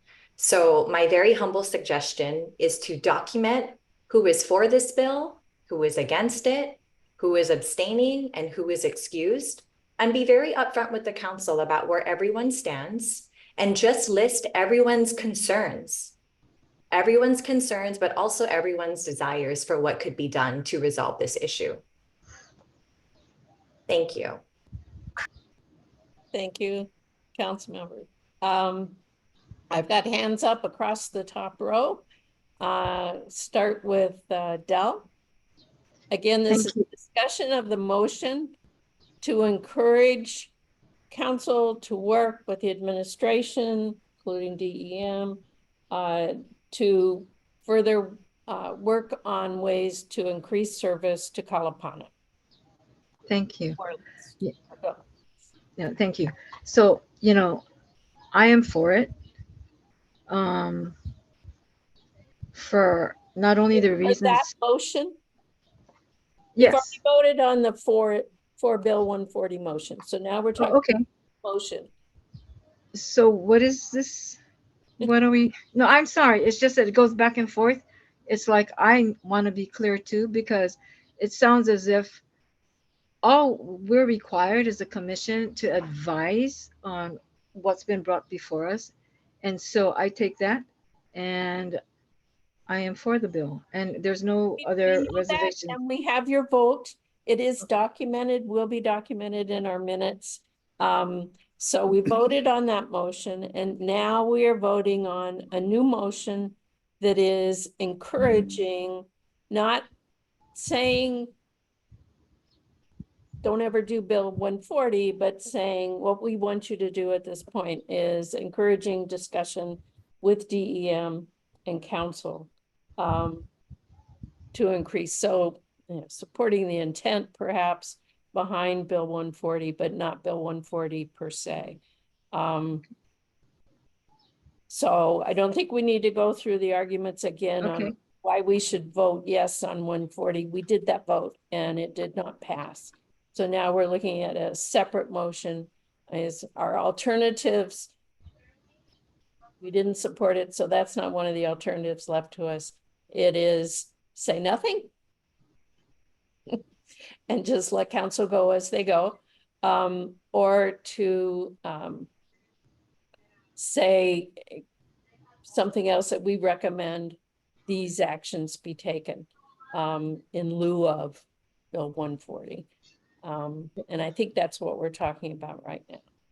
Okay, so before we can take any action for this new motion, I think we should have more information On what? on the reason why we're not in agreement with it. I mean, for the DM to provide us the statistics, I mean, the data that's making them hesitant in doing so. Because like you said, I did move to have it passed. So this second motion is what I'm confused about. But the second motion is that we still send a letter to council. We could choose not to send a letter. That would be a third motion that we could play with if we wanted to. But the motion on the table is we send a letter, and the content of that letter is, will you two outfits work together to try to find a solution? Not an ordinance as written in Bill 140, but something else. okay, so when Lee mentioned to have them do that in a timely fashion, what time frame are we looking at then? Because this can go on with that second motion, right? So we're having this motion because And you could ask Lee and Jim whether they want to amend the motion to say some deadline. okay, yeah, maybe that'll be better because an open ticket for timeliness might differ among all of us. That's actually why I raised my hand, and I've been waiting a few minutes to address that. So if I could proceed with that, I'd like to make a friendly amendment to thank you. Lee's motion. So this is Commissioner Beats, District 1. I fully support what Commissioner McIntosh has stated and has done with this motion. I believe my friendly amendment on this, Commissioner McIntosh, is to put in a time, a reasonable time period by which they, as the director stated, by which they are, the DEM is proceeding with a trial effort of a second day for Kalapana. Does that sound good, Lee? And That sounds fine, but I don't know what that time frame would be or what date to put. I know if I would talk for Ramsey, which I sure shouldn't do, he's got an operational study underway as we speak. And Yeah. that's certainly one of the important drivers for any decision-making, permanent decision-making that they would want to do. And that is due to be done the end of this year. Whether it'll be done in October or November or December, I don't know if you have a date you want to commit to, Ramsey. think my understanding end of October of this year, so in about 6 months, it's gonna be completed, but it's gonna be going before council sooner than it get finalized, I would imagine. So a draft probably be circulated before that. So in about, yeah. Laura has her hand up, and then Gonzalo wants to say something. So Laura? So my original question was to ask the maker of the motion to clarify what they meant by timely fashion, because that is the biggest concern around this current motion, is not understanding what is timely fashion. Especially considering that this has been apparently been a dialogue for quite some time. Gonzalo. So this is Gonzalo Garcia, District 7. Commissioner McIntosh, would you be willing to amend your motion to say something to the effect of DM should provide a second day of service on an interim basis to Kalapana pending the finalization of the operational plan? Something like that, because I'm hearing that there's some critical need to get more services in Kalapana. And so if we say on an interim basis, provide that second day. And then once the operational plan comes out, that gives us a better, view of the whole problem, not just one part of our problem. But wouldn't that be a separate issue we could send after we address this point? Because we're talking about Bill 140, and we're sending this to the council as advice. We're not addressing the director directly. So to me, that sounds like a separate issue that we'd have to address maybe at a next meeting, because it's not on the agenda, is my understanding. Sorry, can I just jump in here real quick? Just might help you guys discussion. So the statute says, you can provide independent comments and recommendations. And so we read that to be, okay, the commission, here's your agreed upon comment or recommendation.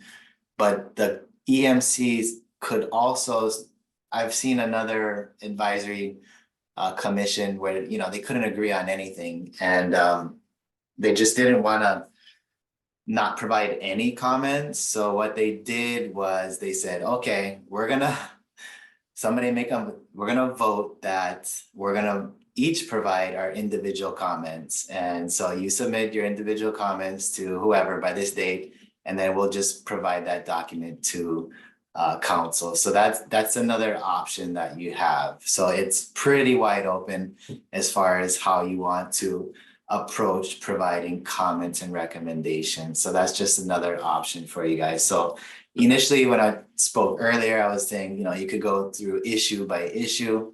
It seems like Commissioner McIntosh's motion on the table is to support the intent of the bill, but not the mechanism, the vehicle. You can vote on that, and then yay or nay, and then somebody else can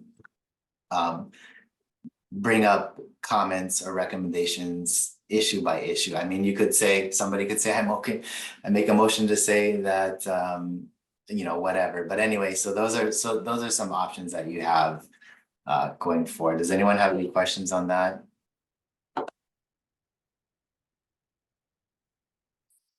So maybe my motion should be closer to what he just said, that the commission supports the intent of Bill 140, but not the mechanism. Yeah, Leave it at that. Because I think after hearing you, Commissioner McIntosh, I think that's what the intent of your motion is. So you could make a motion to amend your motion to say that, and then you guys can vote on that, and then you can continue to vote on any comments or recommendations that you want to give to the council regarding that specific bill. Okay, so I think there was amendment friendly amendment, can I pass on that and make a amendment to change mine? Can I do that? Could he just withdraw his motion? Withdraw the original motion and then what? Starting the motion. So Lee, Georgine, I can add something because I was just reading Robert's rules real quickly on this. So the original motion can be amended without a subsidiary motion, as it's called, if that's in agreement with the person that made the motion. So in this case, Commissioner McIntosh. So if we're following Robert's rules, he can go ahead and accept a friendly amendment. So sorry, just so to amend a motion, somebody has to make a motion to amend, second discussion vote, and then it's either amended or not. That's the proper procedure. So Okay, so there was no second for that one, so can I just, would it be easier for me to withdraw my amendment, withdraw my motion and restate it, or change it? What would be better? it's pretty quick. Just make a motion to amend your motion and then Okay, second, and then you'll go into discussion. I make a motion to amend my motion to, that the, Wait, Commission- sorry, Commissioner McIntosh, just withdraw your motion and start fresh. I think that's easier. okay, I withdraw my motion.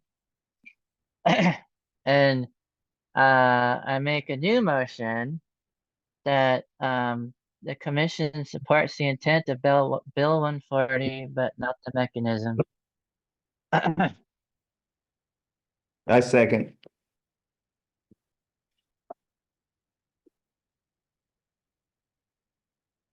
any further discussion?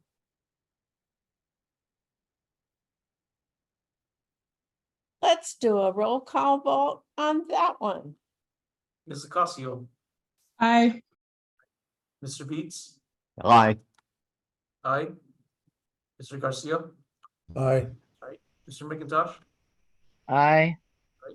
Ms. Otsuka, Aye. Ms. Perez, No. no. Ms. Norris absent.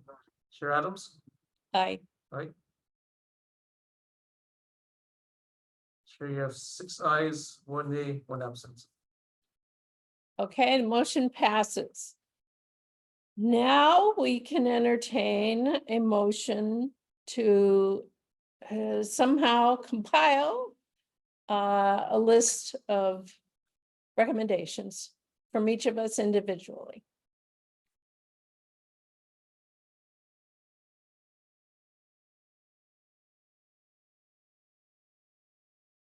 But I can't make motions. So So can I say so moved and cover that? I think he can. So Gonzalez, Garcia has made the motion to that EMC compile a list of individual recommendations to send to council regarding the need to increase service to Kalapana. So it's regarding Bill 40, and yeah, Bill 40 doesn't specifically say Kalapana. It's for all transfer stations, as I understand it, right? True, correct. it's for all. I mean, if we're just compiling a bunch of recommendations, we can put whatever we want to into them, right? But sure, So the comments and recommendations are specific to the Bill 140. That's what the commission is required to, not required to do, but has the authority to do. And so so Okay, that's, revise that. It's your motion. yeah, so. Yes, so I would move that we supply recommendations, individual recommendations in regards to Bill 140. And I think that's all it needs to say. Is that sufficient, Sinclair? Yeah, I mean, I think it's fine. I think maybe put a deadline because you guys have 45 days to provide that to council, right? So when is that 45 days? May 3rd. Prior to May 3rd. So you would have to, send it to Peter and Peter could compile it and provide it by May 3rd. So maybe set a deadline for the members to provide those comments to Peter in the motion. So by when do you want them? April 30th or whatever? How many days in Is April? that fast? You can do that fast? Is that fast? so by May 1. All right. So restate the motion, please.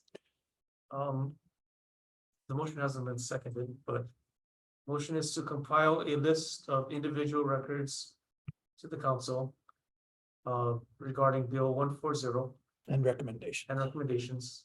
And they are due to the secretary by May 1st. Do we Do you have want to say comments and recommendations to track the statute? Yes, please. Comments and recommendations.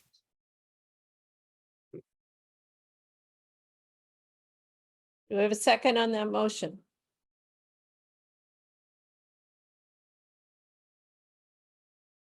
Commissioner McIntosh, I'll second it.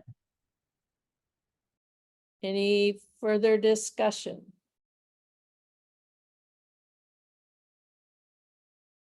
Seeing none, we'll have a vote. Ms. Ocasio, Aye. Mr. Beats, Aye. Mr. Garcia, Aye. Mr. McIntosh, Aye. Ms. Otsuka, Aye. Ms. Perez, Did you say something? Did, yes. right? So is absent. Chair Adams, Yes. Chair 7 ayes. All right, the motion passes. So you've got till May 1st, write up your comments. Peter will compile them and get them to council. Okay? Can I move off of this and thank Council Member Kirkowitz very much for donating all your time to our meeting. I hope it's been informative and worthwhile. It has been. Thank you, Chair. Have a great day. Thank you. Okay. Is Jennifer Navarro awake and on the call?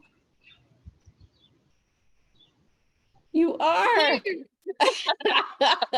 Well, I know you had plenty to do while we were talking about that issue. The second item on unfinished business, and I couldn't put her off yet another meeting, so I'm gonna let Jennifer tell us about the fabulous progress that they're making on the Hilo reusable foodware program, and I hope you've checked out the materials that she has provided us. So take it away, Jennifer. Or I guess I should ask, do we need a biology break? I never Ask for it here. Sorry. do. I was gonna ask for a bio break. All right, we're gonna take a bio break, just 5 minutes, and then we're gonna come back so that Jen has a chance to wake up and get ready to make her presentation. It's okay? 5 minutes? Okay, we're back online and we have a word of revision from our Corporation Council. Sorry, everyone, I thought about what I said earlier and I talked to my supervisor and what I had mentioned earlier was that I remember a situation where a commission input all the individual comments, but I'm remembering back to what they did and they took everybody's comments and put it on a paper and said, these are the commission's comments. And so I was looking at the statute again, and so any comment or recommendation from the EMC has to be agreed upon by the EMC. So then providing all these individual comments to be submitted as individuals, I don't think you guys can do that. So it's just gotta be that one agreed upon comment, which I think was the motion by Commissioner McIntosh. So I apologize for that. And I don't know if that makes you guys want to go back into any discussions to forward any agreed upon comments or recommendations, but just wanted to correct that. So how do we strike it from the record? Well, it basically would say it was an illegal motion, right? Yes, I think you can just, it's just ultra vires. Ultra vires is the Latin It term. was not allowed Not appropriate. for our commission. So what it says is, each of you, if you want to send in comments, send in comments. You can send it to the council as a whole. You can send them to Ashley. You can send them to anybody and his brother. You can send them to the newspaper, whatever. So I think the assignment should still ride on you to come up with your opinions that you would like to communicate to council, but you're not going to do it through or as the Environmental Management Commission. Okay? Okay. I have a Done. question. This is for Sure. Corp Council. I apologize for confusing this even more, but is it possible that we can either revote on the second motion that we took? Because I would actually, in lieu of this also, not being able to clarify my comments, I would like to change my vote on the second motion. If Well, possible. The second motion being, That we support the intent, but not the mechanism, because I actually do support the mechanism at this point. so the first motion you guys agreed upon was to support the intent, but not the mechanism, and you voted aye, right? Yeah. There were 7 ayes, so if we now were to take Ms. Ocasio's vote and change it to nay, the motion still would pass at 6 votes for. Just for the record, then my my vote would be no, if it's possible, or do we have to redo the whole vote? Sorry. No. Let me, I've never been asked that question. Can you change your vote after voting is basically what you're asking. Because also in lieu of the fact that we can't make individual comments as commissioners, right? Because I was going to be able, in theory, I can clarify. I could clarify a lot more of that, being that I made the original motion to support the bill in its entirety. But if not possible, that's okay. I'll write individual comments to the council members. But since we came back into it, I thought I would ask. Yeah, let me look into that and I'll get back to you in a few minutes. And I'll just maybe interrupt, I guess, Georgine, when I figure that out. Sorry. Let me... For reconsideration.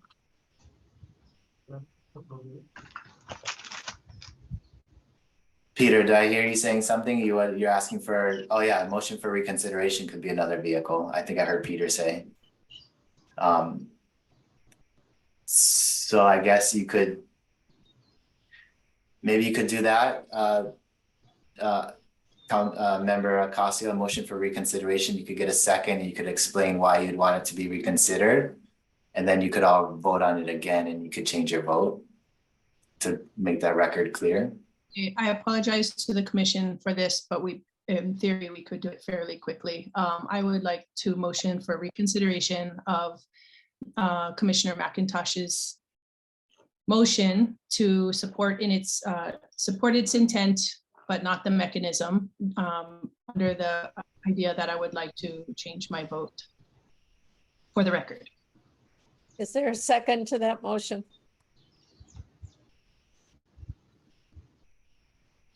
I'll second it. Any discussion? I have a question. So when we say we support the intent, but not the mechanism, explain to me exactly what this mechanism is. I'm not clear. That's an ordinance. Is this an ordinance? No, it's not an ordinance. No, that is what Bill 140 would be, to create a new ordinance. Okay. And I just wanted to reiterate what Ashley's comment was in the comment section, that the bill protects and ensures an essential service of that. So it's not, there's no language specifically towards Kalapana. It's just Correct. blatantly saying Yes. that at minimum, Hawaii County should have 2 days service for waste management. Okay. Revote. Roll call. On the reconsideration. Or on the vote rather. Ms. Ocasio, So this is, Your motion. okay, so I would vote to reconsider, yes. are we voting on the actual Oh, God. consideration? We need to vote 3 times now? We have to vote on reconsider and then do another vote? Yeah, so vote on the reconsideration and then reconsider it and just do a vote again. And basically, member Akasi would be changing her vote. Can you do voice votes? Let's do a voice vote on reconsider the vote on the intent support motion. All in favor? Aye. Aye. Aye. Opposed? Aye. Go ahead. Any opposed? I am, but I I'm won't vote that way. confused. What? I'm confused. We're voting on the motion to reconsider. So this To is reconsider letting what? us I'm vote so again. sorry. Can somebody please state the current motion that we're voting on? The current motion that is currently in voice vote is reconsider Lee McIntosh's motion to support the intent but not the mechanism. So if this passes, we will go to one more vote. So we'll vote again on Lee's motion.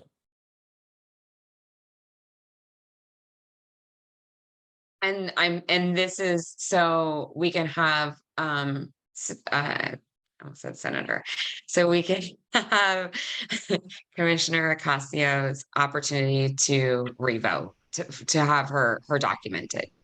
Right, or anybody else can change their vote. Excellent. Thank you so much. I appreciate that time. Thank you. What is your vote then? Yes. Yes, okay. Now we are going to revote on the motion previously passed, and you probably ought to read it again. Motion is to support the intent but not the mechanism of improving or of Bill 140.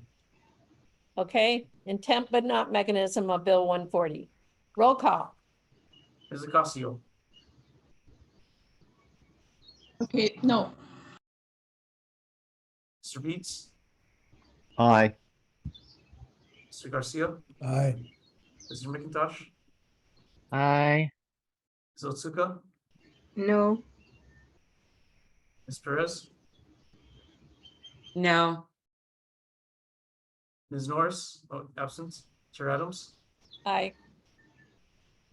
Chair, you have 4 ayes, 3 nays, 1 absent. Okay, so that motion is not passed. So we are now at a position where we say nothing to council as the Environmental Management Commission. Unless somebody else throws up another motion.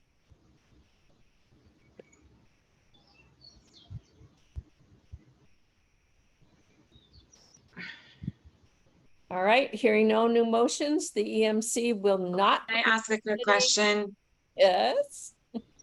I don't want to continue this. Can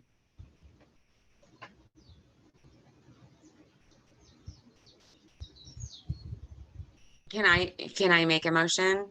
You can make a motion as commissioner, yes. Can I make a motion to support Bill 140 in providing essential services to communities pending additional finding from Hawaii County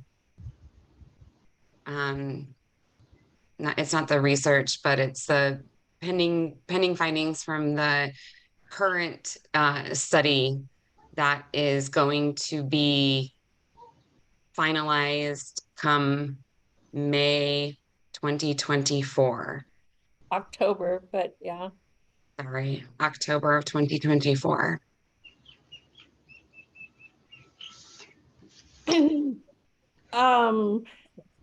All right, Sinclair, how do you support but not until? Is that a way to do it?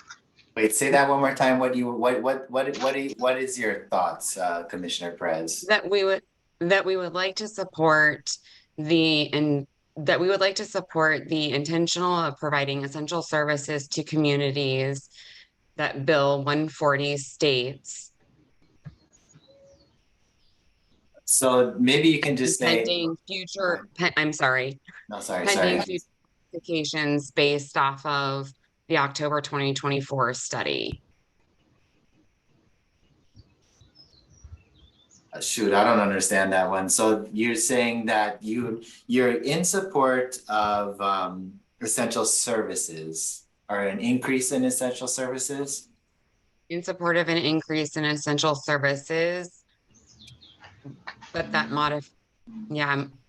which was basically to basically what I'm trying to say is to implement Bill 140 and revise as needed once the October 24 study is actually released, but to be able to get something in movement.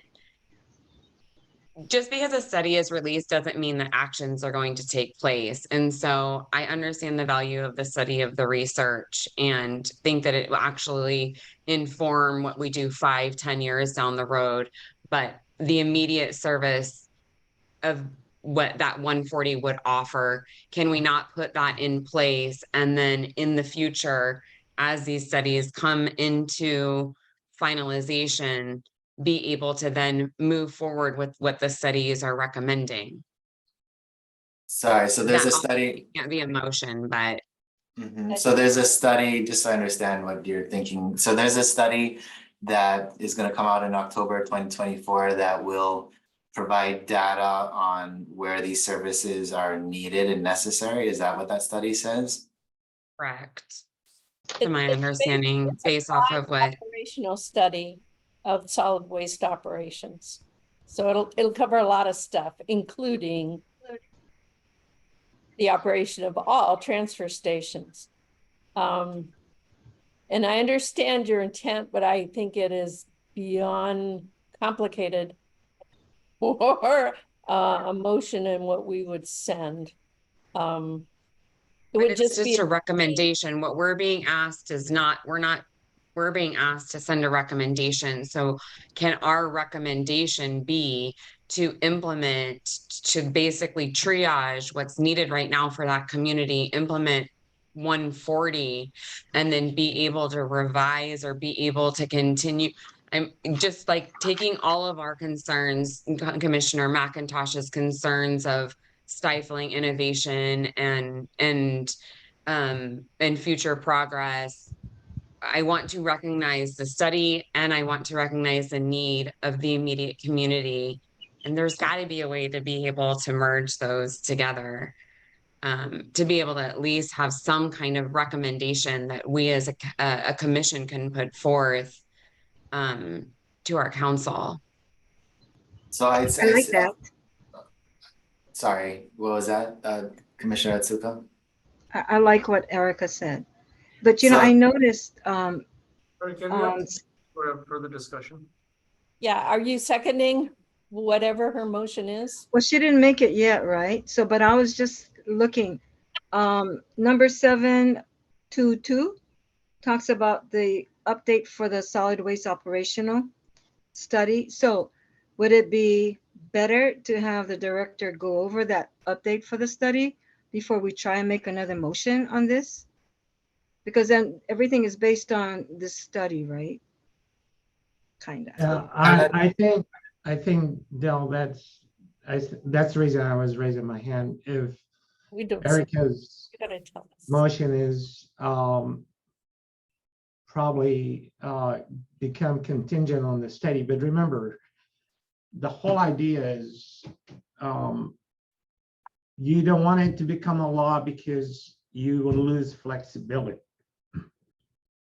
So the idea is we already have, you know, just beyond even this administration, beyond me or beyond you guys in the future, once it becomes law, it's hard to revise the law. Technology are changing every day.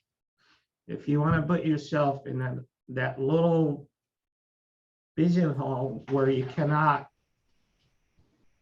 implement any future, you know, the operation study of future technology, because now you're committed to this law, it's hard to change it. So I don't understand why we try to put ourselves and take that flexibility away. Service is already being provided more than twice a day.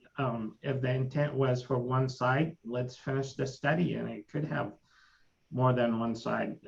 But remember, the technology are changing. The same people that you guys are talking about additional service, you are the same people that recommending diversion, recycling. And so it's a matter of just technologies are changing every day.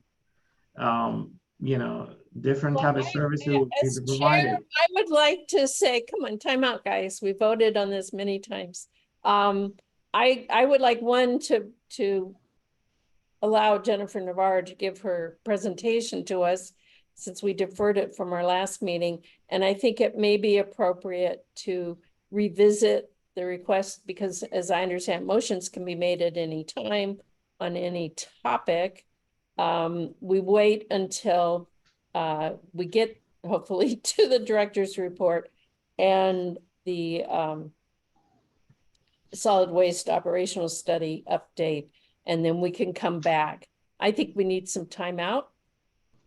If you And Chair, just one thing. So you guys are narrowly focusing on Bill 140, comments on that specific bill. So just think about that if you guys want to make motions when you go back to this agenda item. Okay. Kim, so can I please allow Jennifer to give her talk? Good nods. Okay.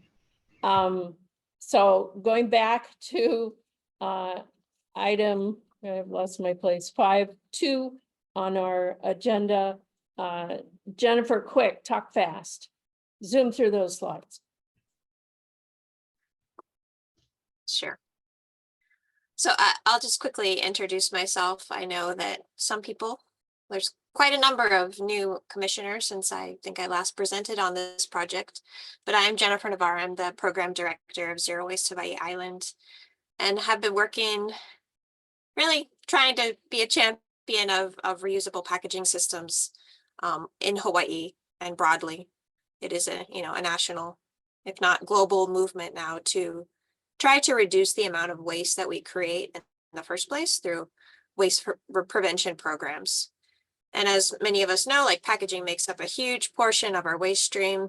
We don't have numbers for our county, but the EPA's national average is about 28% of our waste stream is packaging. So it is an area that we can make a lot of progress in working towards reduction, reuse, and recycling. So I'm here today to talk about the system design for the program that we are designing and implementing in Hilo. Reusable packaging systems, just to give like a brief overview for those of you that are new and maybe not familiar, but they essentially function by having a service operator in place that's going to recollect containers once they're returned by customers, transport them to a centralized washing facility, and then redistributes those back to vendors. And you really need that piece in place because, a lot of people want to bring their own containers, but currently by Department of Health standards, that's not permitted. And so we need this piece in place really to allow for the convenience, because even though I'm a zero waste person, I'm not good about bringing my own container. And so I think getting everybody to bring their own is maybe a stretch, but by having a system in place where essentially it's a very similar experience on the consumer end is an important solution for this problem. And I think you can go to the next slide, Peter. So we do have a number of partners now involved in doing this work. The role of Zero Waste Hawaii Island is to be the local partner and really engaging with the community, doing the community outreach. And now we're moving on to working with the business community on this project. Perpetual is really the lead. They are working in 4 cities in the United States, one of which is Hilo, to design and implement reusable foodware systems. And the idea of Perpetual is to really come in and create a solution that has all the elements in place from the outset to provide convenience to consumers in terms of having the collection systems in place. You know, this goes to our very lengthy discussion earlier, like collection systems are really key to have in place to have effective waste management systems. We want to make sure that we can have the economics in place to make this work, because you really need the volume of containers circulating through the system to make it an economically viable endeavor.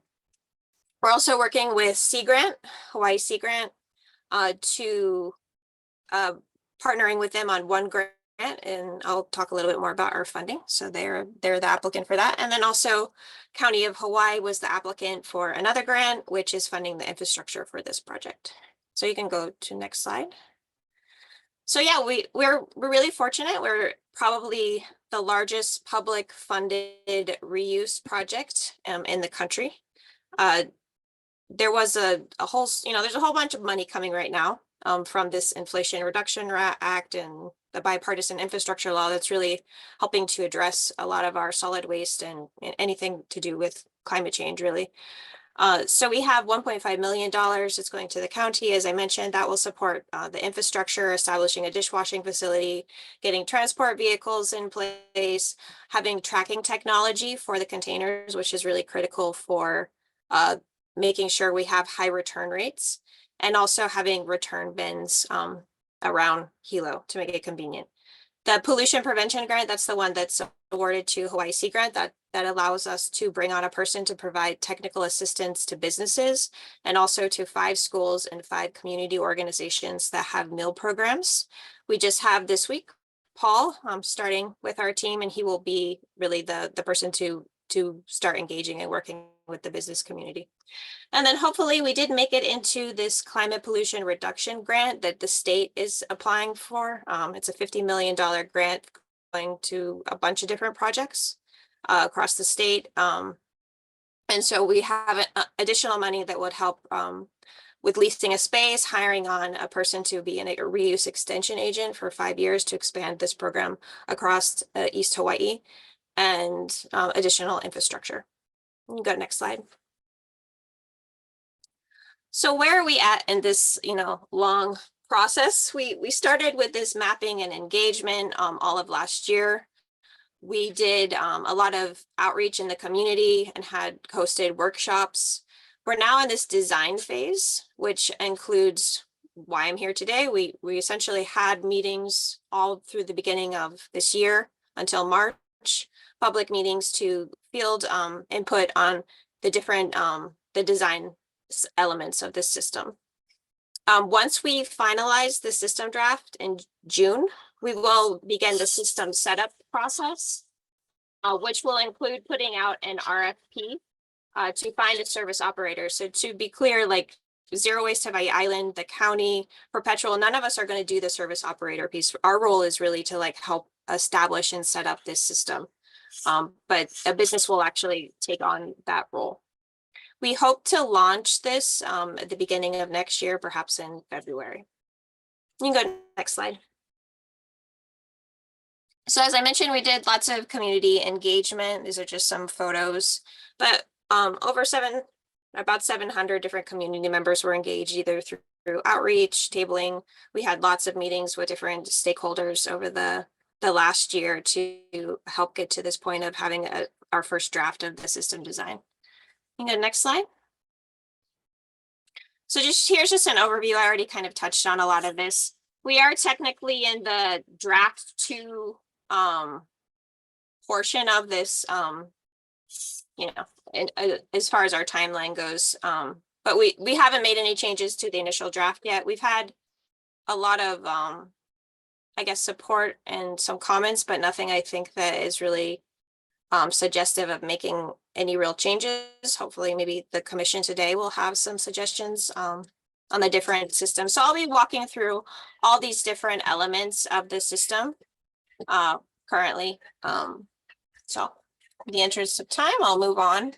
I do want to mention real quickly that we did have the first public meeting this last week, or last Tuesday, I believe it was, in Keokaha Elementary School, and had really good, awesome turnout of people from the public to learn about this and give feedback. Oh, I just want to quickly highlight that we want to make sure when we design these systems that they kind of touch all the different, you know, areas of interest, right? We want to make sure we have an economically viable system, right? We need it to be environmentally beneficial.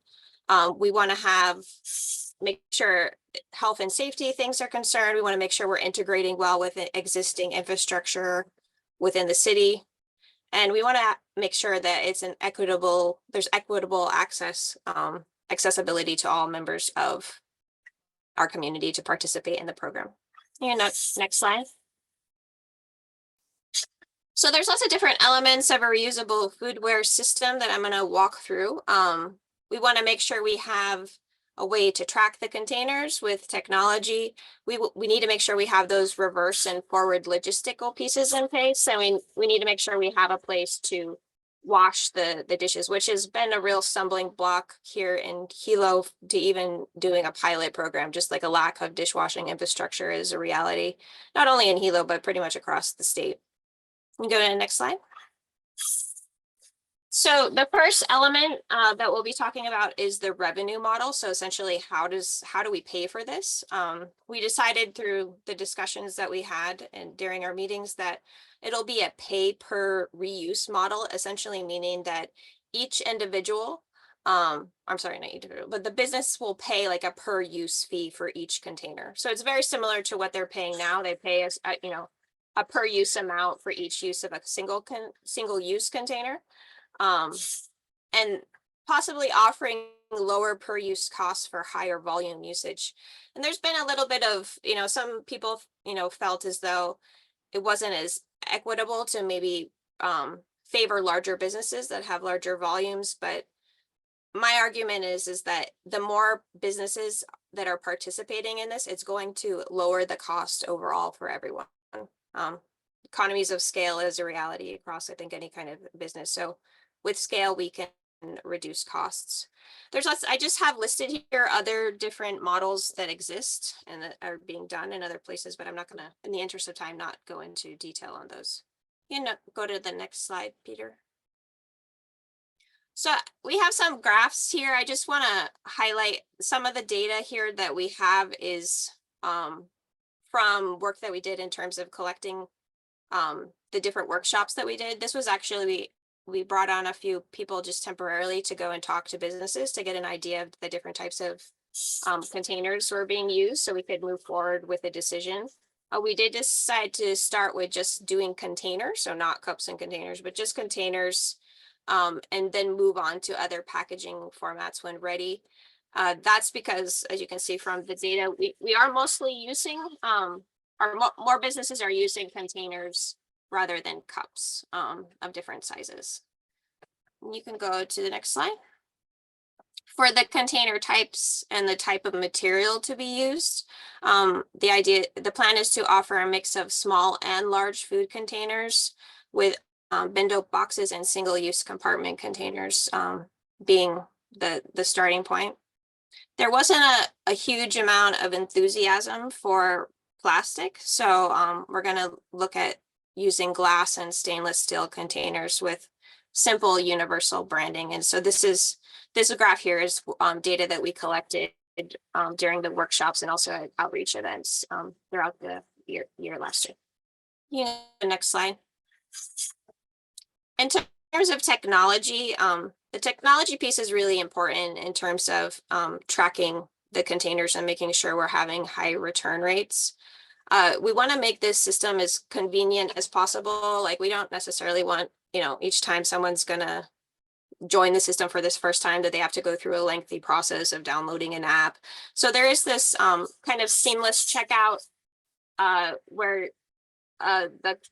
they can basically scan a QR code, which would link to a credit card, and then track the return of the container that way. So it's kind of a seamless, easy system. It doesn't work when people are paying with cash, and I'll address some alternative mechanisms for tracking if people are not paying with credit cards. There'll also be technology tracking in the background to look at, inventory and management. So essentially, like, where are the containers, how many are out, how many are in the warehouse, how many are in transit, to understand, basically just track the containers. You can go to the next slide.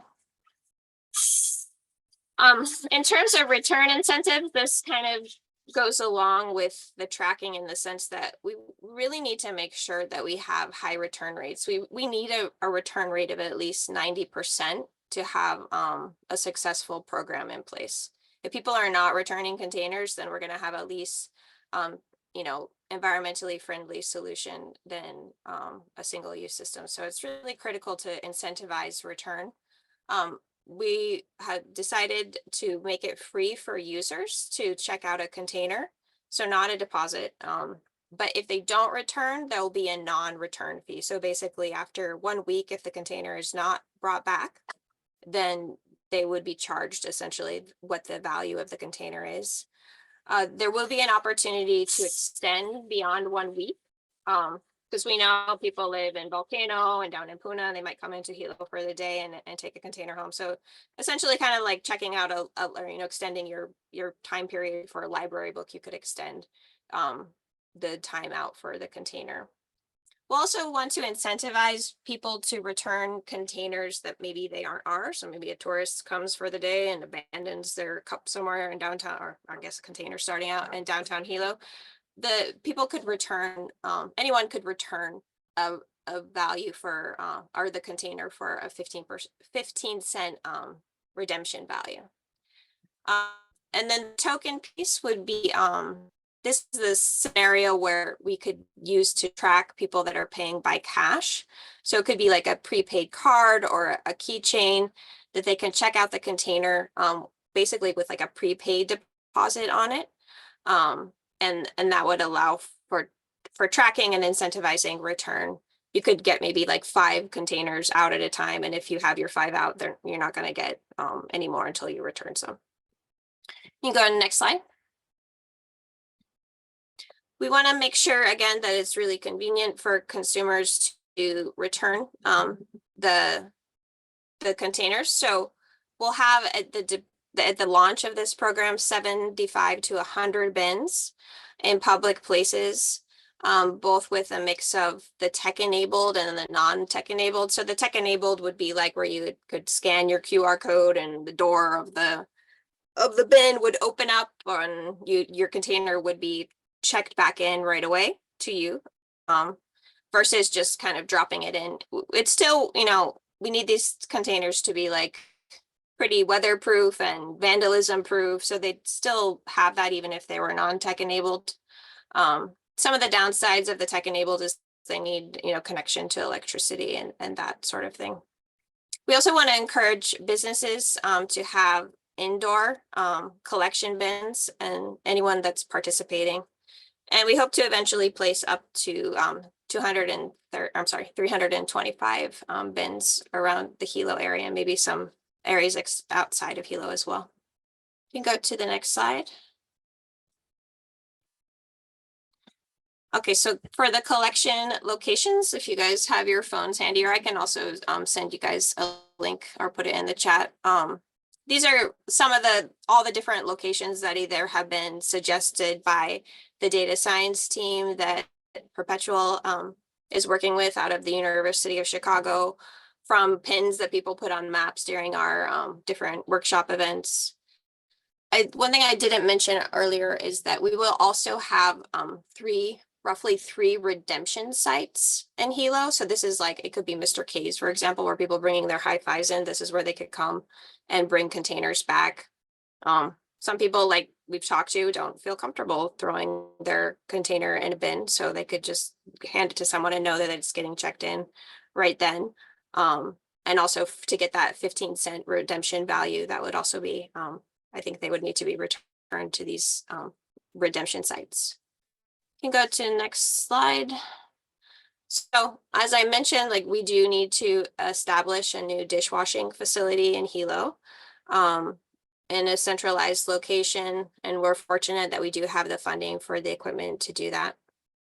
Oh, thank you. Autumn's here. I forgot to mention. Autumn from Perpetual is on the Zoom here, the Zoom verse, and so she just put the link to the different collection bin locations in the chat if you want to check that out. You can go to the next slide. In terms of collecting the bins and transporting them, we'll do a mix of both electric, either cargo bikes, trucks, or vans. And the collection route essentially will just optimize it for efficiency to make sure it's the most efficient route possible. It's something to consider is like the distance outside of Hilo and how much return of containers they may be in those locations, and whether or not it's efficient to pick those up outside of town. That's something that we'll look into a little bit more in detail when we get closer to actually setting this up. You can go to the next slide. For labor, this program is an opportunity to create a lot of really good green jobs. We want to make sure we're paying living wages and offering health benefits. And there's lots of opportunities for partnering with different organizations for workforce development, such as Going Home Hawaii, who works with Justice Involved, or Arc of Hilo. There's lots of different interests in workforce development. And so this is definitely an opportunity. And I know there's really not a lot of good paying jobs on the east side of the island. And so if we can create some well-paying jobs, that would be a benefit. You can go to the next slide. Surge events, this is like making sure we have enough containers on, in stock to handle when there's a lot of people coming to town. We don't have a ton of those in Hilo, but we have Mary Monarch. This year will be the first time that this World Sprint is being hosted in Hilo, and it's coming in August. I know Jen Kagiwara is, trying to see how we can make that a zero waste event, which is kind of complicated. And when we're looking at like compostables, we don't have any composting facilities that are permitted on the island, and we don't know of any on the east side. So it's like really complicated. And just a little backstory, like that's where we started in large part as Zero Waste Hawaii Island. We used to do zero waste events and realized like a lot of the problems with this single-use compostables not really being an ideal solution. And that's why we really pivoted towards looking at reuse as a solution to reduce the amount of waste from takeout cups and containers. Anything else here? Oh, and then the other thing we all know is like we have our cruise ships that come to Hilo, I think multiple days a week now. It used to be just Tuesdays before the pandemic, and now I don't know, I can't even keep track. So those are other surge event days when we have our cruise ships in town. You can go to the next slide. I think I'm almost done here. So the last piece is the governance. So basically the oversight and the management of the system as a whole. Right now, the county's role is to oversee the spending and the process for the funding. So that there will be an RFP process, as I mentioned, to find a service operator. There's still some things to be decided upon. For example, like who retains ownership of the equipment that is paid for by the Swiffer grant? Does that go to the service operator? Does the county retain ownership? Do we create a nonprofit that's going to look at different elements of this, and maybe they're the owner of the equipment? So these are questions that we haven't found the answers to, and I think it could be useful as the commission, where you could maybe weigh in and give some guidance on the direction. There's another slide you can go just to talk about that. So the other components, as I just mentioned, we need like a reuse system management role. This could be the county, or it could be a contracted entity. It could be a, you know, maybe another county commission, like the Environmental Management Commission. But we need to make sure that we ensure that there's coordination and collaboration among different service operators. So as this, we hope this program would be countywide at some point. There could be different service operators providing that piece, but we want to make sure that the different operating systems operators are working interoperably. Like, for example, we want to make sure we have the same symbols and branding for return bins. The reuse management role could be possibly owning the different reusable containers. And so these are things that still need to be worked out, as I mentioned. And then the role of the service operator is just to execute the system operation. So the washing, the logistics, and managing the return bins. And I think that's it. Yeah. So how you guys can provide input, hopefully, I know there's not a lot of time left today. So we have a place on our website to give feedback. You can also, if you don't like typing, you could just voice your thoughts and send us an audio or video, or we're also happy to set up a meeting one-on-one if you want to share with Zero Waste and Perpetual and the county on different thoughts and ideas on any of these elements that you think should be addressed. We are hoping to finalize this by June. So yeah, we'd love to hear any questions, comments. And I know it's been a long meeting, so happy to take any questions if you have any right now. Thank you very much, Jen. I think the operation has been incredible in looking at, it's an ecosystem, guys. It is the circular economy and all the pieces throughout the passage of the material, and not easy, not simple. It's not a ban, it's figure out how do you set up a complex system that'll work in the place we're talking about, specifically Hilo. So kudos to Jennifer and all her partners for what they've done. Questions, comments, if you wanted to come back. Like I said, they're collecting input now. So poke on those sites, and if you've got something to offer, please do. So questions for Jennifer? I just want to add, if you guys want to, put this on the agenda for next time, just to have, if you want to have discussion, I'm always listening to the meetings, even if I don't show up. So we'll gather that input, even if it's, I'll be here. If you're going to put it on the agenda, that you guys can have time for discussion if you want to, next time. Okay, I see 2 hands up. Lee? This is Commissioner McIntosh. I just had a quick question for the charging the credit card. Wouldn't you have to do that when they get it, and then you can reimburse the fee rather than trying to retain their credit card information, and then if they don't give it back, charging it?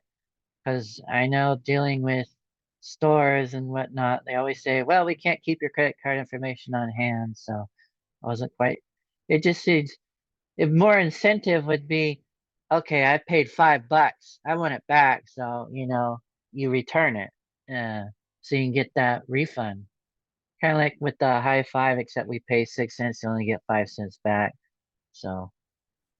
Yeah, the deposit, the downside to the deposit system, and we actually, in terms of community feedback, that is was the most supported idea.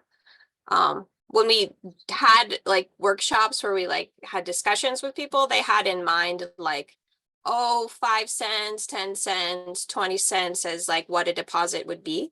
The problem with that is when people pay a deposit, in their minds, they think they own the item. And so you need a deposit that is equivalent to the value of that container. So probably about as cheap as you're gonna get is like a plastic polypropylene clamshell. Those run about $5. So if you're having people pay a deposit up front, that starts to excluding people that don't have the money to pay up front of participating in the system.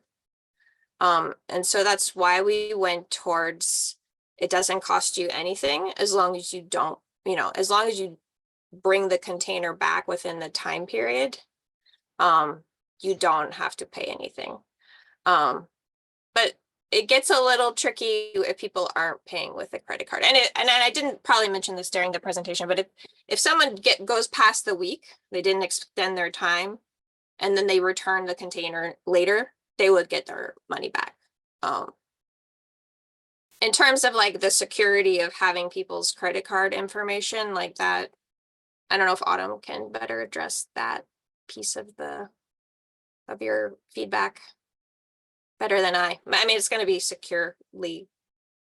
Yeah, I stored. think Jennifer, you did a great job there explaining that. And this is something we can follow up and provide additional details. But my understanding is that there's a small charge placed on the credit card as like a hold. And this is similar to how a lot of other systems operate. So then you are only charged the full non-return fee if the item is not returned. Laura, you had a question, comment? Yes. Thank you so much, Jennifer. Really awesome work. Your presentation, your folks' presentation in Kilkaha was really great and well received, I think, by so many people. Thank you for the opportunity. I was wondering if you folks, I know you're looking into businesses, and that does make sense because we're thinking takeout and such. Have you folks looked into more captive audiences like schools, well, charter schools or DOE, or even in any of the private schools where they have a vendor, it goes directly to a location and then could go directly to the wash facility or something, as opposed to it getting lost in more of a consumer world and more on an individual basis. Just was wondering about that and what the capacity for that is. I know, not to derail the whole thing, but just knowing that they eat every breakfast and every lunch with single use. Yeah, this has been a passion of mine, is to work with schools. And so, like I mentioned, we have that pollution prevention grant that is it's to offer technical assistance in addition to businesses, but also to 5 schools. It includes money actually for them to get reusable trays, to have storage equipment. We've met with the Department of Education cafeteria, I don't remember the exact name, but for them to do reuse in-house doesn't not feasible, because long ago they reconfigured their facilities that would make it really difficult to put. So the service model is what's going to work. I also wrote a grant the last couple weeks, it was due last Monday, I think, to do more education in schools. I think it's going to take some like dedicated outreach with Department of Education, like with any state level organization, like change is a little bit of it doesn't come easy. So I think I think we'll have probably much more success in the near term, probably with charter schools. And actually from SASA, from the meeting last week, they're already excited to be a part of this. So now that we have Paul on board, we're going to really start touring schools, and I want to get all of them. East Hawaii, because I just wrote that grant. There's 15,000 students in East Hawaii, Puna up to like Lapahoipai. It's a lot of students, a lot of free meal programs, or free and reduced in most of the schools. So yeah, it's an area of like a lot of waste reduction that I'm excited to work on. Sweet. Anybody else have questions we are so behind. Send her emails, she answers them. And there are opportunities for other public meetings you can attend. Yeah, and we're happy to meet with any of you, like one-on-one, if you want to dive in and ask more questions and give specific feedback. This is our opportunity to make changes. This is still just a draft. I know that it's a little detailed when you're not familiar to maybe give, specific, no, I don't think that's going to work. But, we had a lot of deliberative questions because it's not easy, especially dealing with populations of people that are not going to pay by credit card and maybe like really, are unhoused or just people that are struggling. We know we have a lot of that in Hilo. Those are the people in my mind, just going back to my personal life and managing a property. And it's hard to change human behavior. And so, yeah, anyway, happy to meet outside of the commission if people have input or feedback. Well, thank you very much. And if there are an interest or you guys grab onto something individually and want her to come back, like she said, she's always following these meetings. So we can set it up. So again, thank you very much, Jen. I apologize for putting you off so long in the meeting, but you would have been there anyway. Anyway, so all right, thank you. talk to you tomorrow on our other Zoom call. Okay. So if I can move on the agenda, we are now into reports and correspondence. The first item on item 7 or 6 is the environmental information document, environmental assessment package for Nalehu that is included in the package. It's one where you can provide comment if you want to provide comment. I think we were talking last time that, there are all these environmental assessments out there and they're important and EMC should review them. Yeah, well, there's a lot of documents if you've gone and looked through what gets published by all the people trying to get permits and build things, including the county. And if you have any particular one that you want to bring to EMC for comment, great, just contact me or Peter. And otherwise, you can watch them yourself and you could submit comments. Are there any questions on this particular document? If anybody's had a chance to read through it? Nope. Anything else? DM still on? Whether they want to comment on that document? Not hearing anything. Okay. Reports. This is various items. The reusable foodware system design was apparently attended by both Laura and Dell. And as before, you two were at a public meeting, and if there's any discussion items. She pretty much covered what she covered, I assume, in our presentation this time. She covered it. It was awesome. It was a great presentation. Well attended. Dell, did you were there? Just if you have. Yes, I was. No, I was. Yeah, it was really good.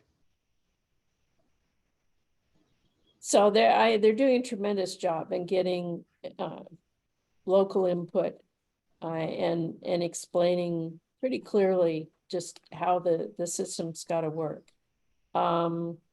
Next item is the permitted interest interaction group on cesspools and sanitation. Any report? We've set a standing meeting. That's how far we've been able to get, is that we've officially secured a date so we can just kind of get the ball rolling and more discussion. I have sent the correspondence to Peter of the back and forth of how that date was secured. And that's where we are right now. That is set for Fridays. Okay, great. So Having done a pig before, it's a challenge. Busy people and good luck. But when you have something, we'll keep it as a standard item for reporting on the agenda, and as you have something, we'll let you report it. If it's a bigger thing, we'll give you a bigger slot. Waste reduction workshop. Jennifer Navarra and I, as well as Nick Risnick from Hanaho Recycling, are working with the Mayor's Sustainability Summit. There are a set of 6 different work groups, one of which is the solid waste reduction workshop. We had a meeting April 8th. I wrote up the, not really minutes, but a report from that workshop, well attended, and a lot of exciting things are going on already on this island toward waste reduction, but it's always the case that a heck of a lot more can be done. We just sent out to the attendees who at the end of the meeting most of them raised their hand that they wanted to continue and work on different projects that we had identified during the workshop. So we'll see whether or not it really has legs and can continue. As we get something more and more concrete, I will likely be bringing them to the EMC. I did present, I guess on behalf of the EMC, the recommendation that we sent to council to look at that potential ban ordinance for not being able to landfill things that we've got recycle programs in place for. And then the challenge, and one of the big challenges of the workshop, was how do we do more recycling and make it more available? So read it. If you have questions, contact me. We will be also making a report at the May 3rd Sustainability Summit, which the mayor will be hosting, about the workshop, and what kind of follow-up happens out of that, I have no clue. I am trying to speak as myself rather than as EMC, other than informationally providing that draft of a rule. Same thing we've already been posting. So I'll keep you up to date as I run across things that I think are sponsorable, if you will, by EMC. I'll bring them to you. Director's report. You still there, Ramsey, or do you running off to another meeting? Yeah, I'm still here. Thank you. I'm sorry, we chopped you off so much. Yeah, for the sake of time, you know, if you guys have any question probably pertaining to any of the topics in the director's report, I can entertain questions, but I wanted to thank Jennifer for her presentation. And as you all know, my department always submit testimony in support of these waste reduction. Georgianne yourself just spoke about that waste reduction workshop as well. Oh yeah, So, Ramsey was on a panel that we held. yeah, so the idea is we always try to reach that goal. And just, I want everybody to ask themselves about, you know, the discussion that we had earlier. Does waste reduction equals increase of services or better management of services? So you need to, you know, ask your question that if the intent and for DM to continue supporting testimonies for waste reduction for nonprofit and everybody else's, we have to stay focused on that goal, because that's what we telling the agencies that we're getting the funding from. So we have to walk the talk and be able to prove it and allow flexibility. So, you know, just food for thoughts. as we move forward with continuing supporting waste reduction measures and submit testimonies. Are there As any questions for Ramsey about what's in this package? His report, and again, thank you very much for the written report. It is really helpful. Seeing none, I'll have one just because in the solid waste division report about the green waste and mulch, I think I know the answer, but I'd rather make sure I know the answer. Right now, no one is selling the mulch. It's being given away for free, is that correct? that is correct. Each resident could be able to pick up to 3 Does cubic do yards. commercial users get it for? Commercial users, I think Craig on. I Yeah. see Commercial users, they're just charged a loading fee. a loading fee. Yeah. But not selling this valuable mulch. Is it a revenue source that we should be investigating, or is it something that we can't do by contract with HER? Yeah, we need to check on the contract part. But as far as where it ends up, we're not sure. And my vague recollection from looking through a whole series of contracts with HER is they can sell it if they want to.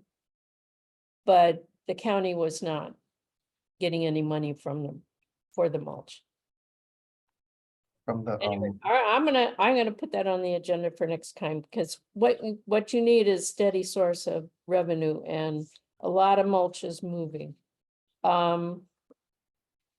All right, I said I'd bring it back up for the solid waste operational study. We've heard should be done October-ish of this year.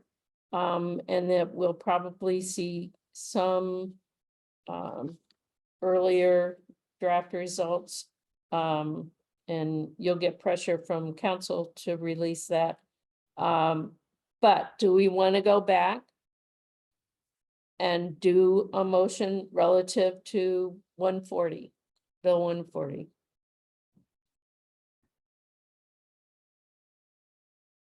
Otherwise, we can be silent, and again, as EMC and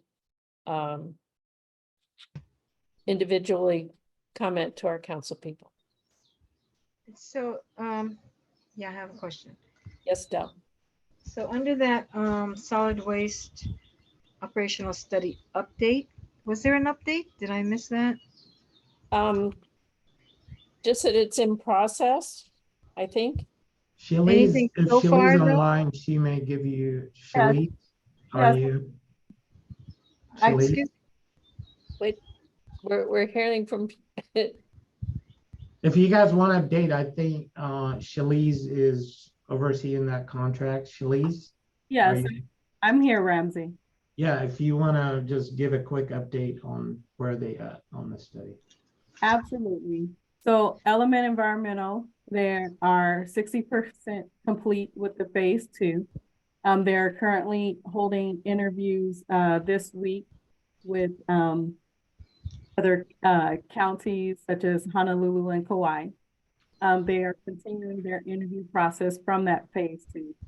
They have also begun phase 3, their data analysis. They're 16% into the data analysis, where they're proceeding with their evaluations of the research that they've completed related to the landfill expansion, the equipment and operations, base yard equipment, recycling, curbside pickup, WTE, green waste, and compost evaluation, and the statewide program evaluation. So they're in the process of their analysis as we speak.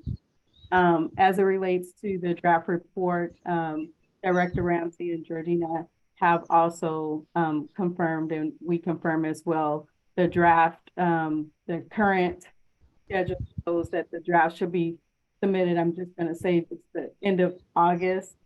and currently still on schedule for the final being submitted end of October. Thank you. Is there anything that's in writing as far as what we're looking at on the update on the operational study part? I mean, that's the whole plan of this study, but so far the updates, is there anything we can look at as to what's been completed and what information they have with the updates to date? So my thought, and Director Ramsey can of course change it, but my thought would be definitely for us to be able to allow Element to complete their analysis of what they've researched so far, so that the draft report would provide, you know, what they've reviewed, their analysis. Director, is there any additional information that you or? No, I agree with that. I think they need to focus on finishing the draft by August, and you guys probably will have a copy of it in 3 months to be able to review and comment. Well, my concern too is from the get-go, I wasn't able to provide the feedback that I wanted to because I wasn't given the information as to the objectives that required feedback from us. So with what I was given by the consultant, I had a question about that because I don't know if you heard, but it wasn't correct. So what I'm asking is, if you're telling us we have to wait until they're done to look at the draft, my question would be, in the process of them working on it, for every update that we be given the update so we can look and see what direction it's going in before we get the final, and then it's, or maybe not the final, but the draft in August or October, and then we have our questions. And so I'm just saying it would be Well, Del, better. you always have the opportunity to submit comments to the department anytime you want.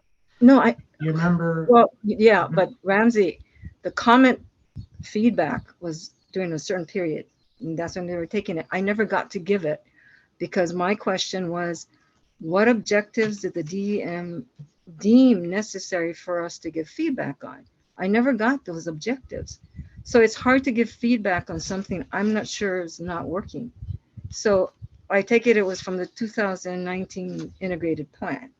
So if there were any problems with that you are looking at for us to give feedback on, I don't know what was wrong with the plan because I never got any feedback, or I never got any listing as to what was wrong for me to give any meaningful feedback.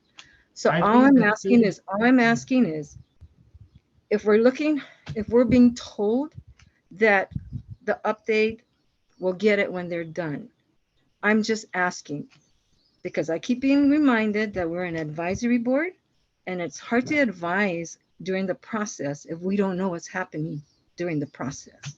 That's all I'm saying. We have submitted or posted, given out to everybody. And Peter, will you send again the scope of work for this? I saw this, you know, I was given the timeline on the 3 phases. All I'm saying is I wasn't, I wanted to give feedback, but I wanted to know, why am I giving feedback, or what am I giving feedback on based on the 2019 integrated plan? Isn't this what this study was about?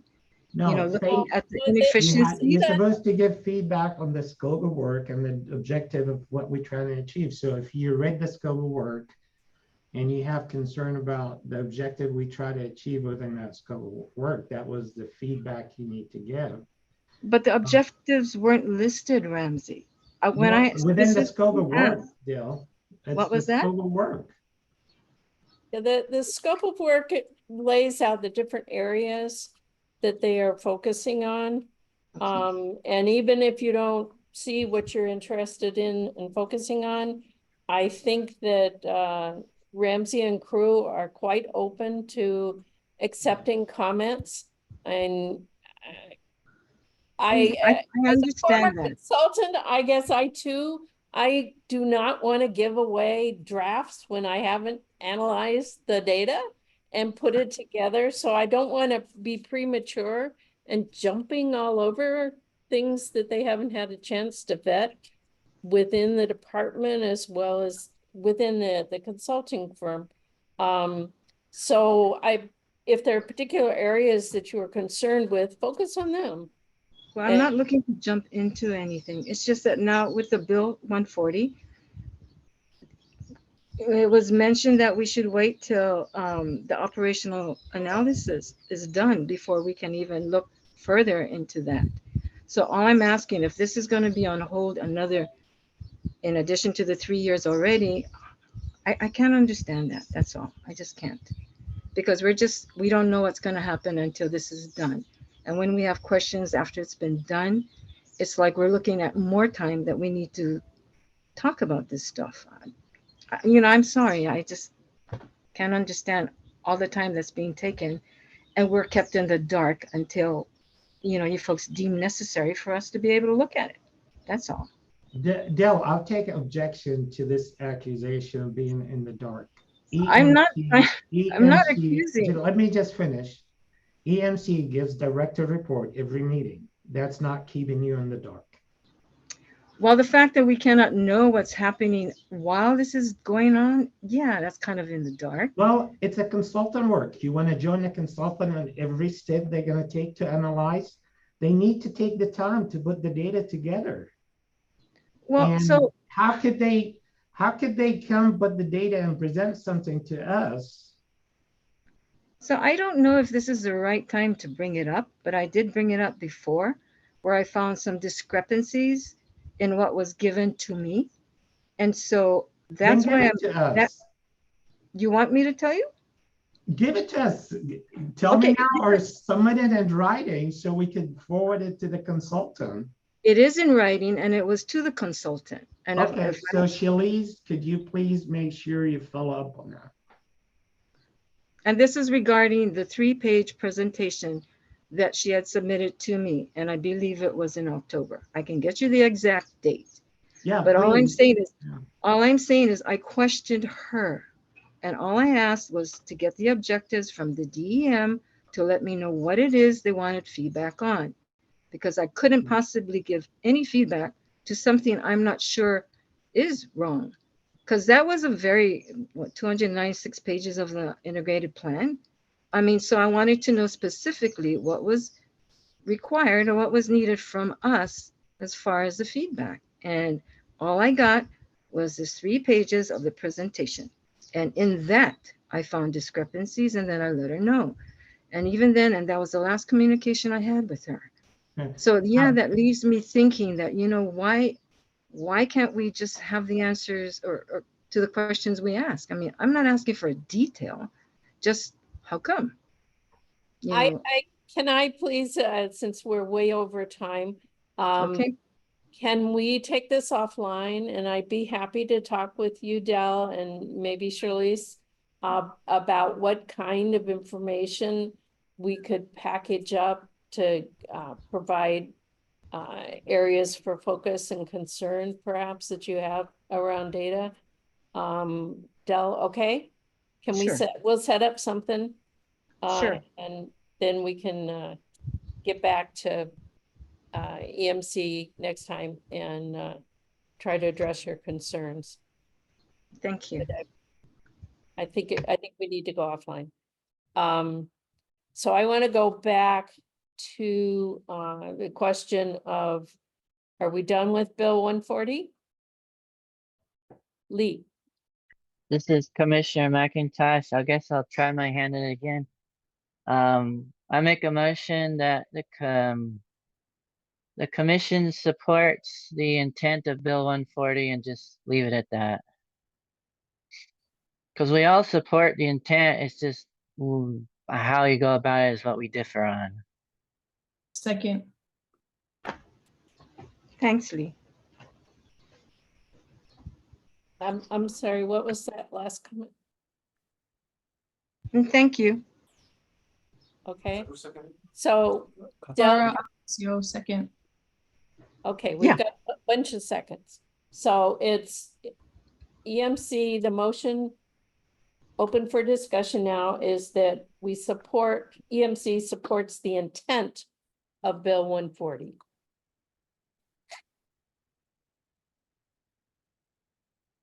Does that have any value? We're giving comment.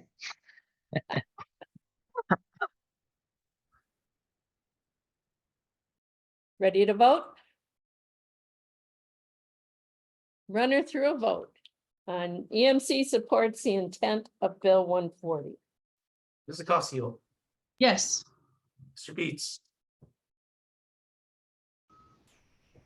Mr. Beats, Aye. Mr. Garcia, Yes. Mr. McIntosh, Aye. Satsuko, Yes. Mrs. Perez, Yes. Chair Adams. Yes. All right, we will write that up and, and send it in. Thank you very much. Wastewater.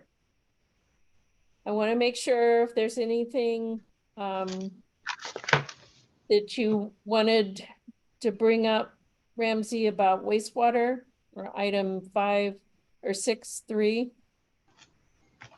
I'll entertain questions based on what was submitted on the director's report.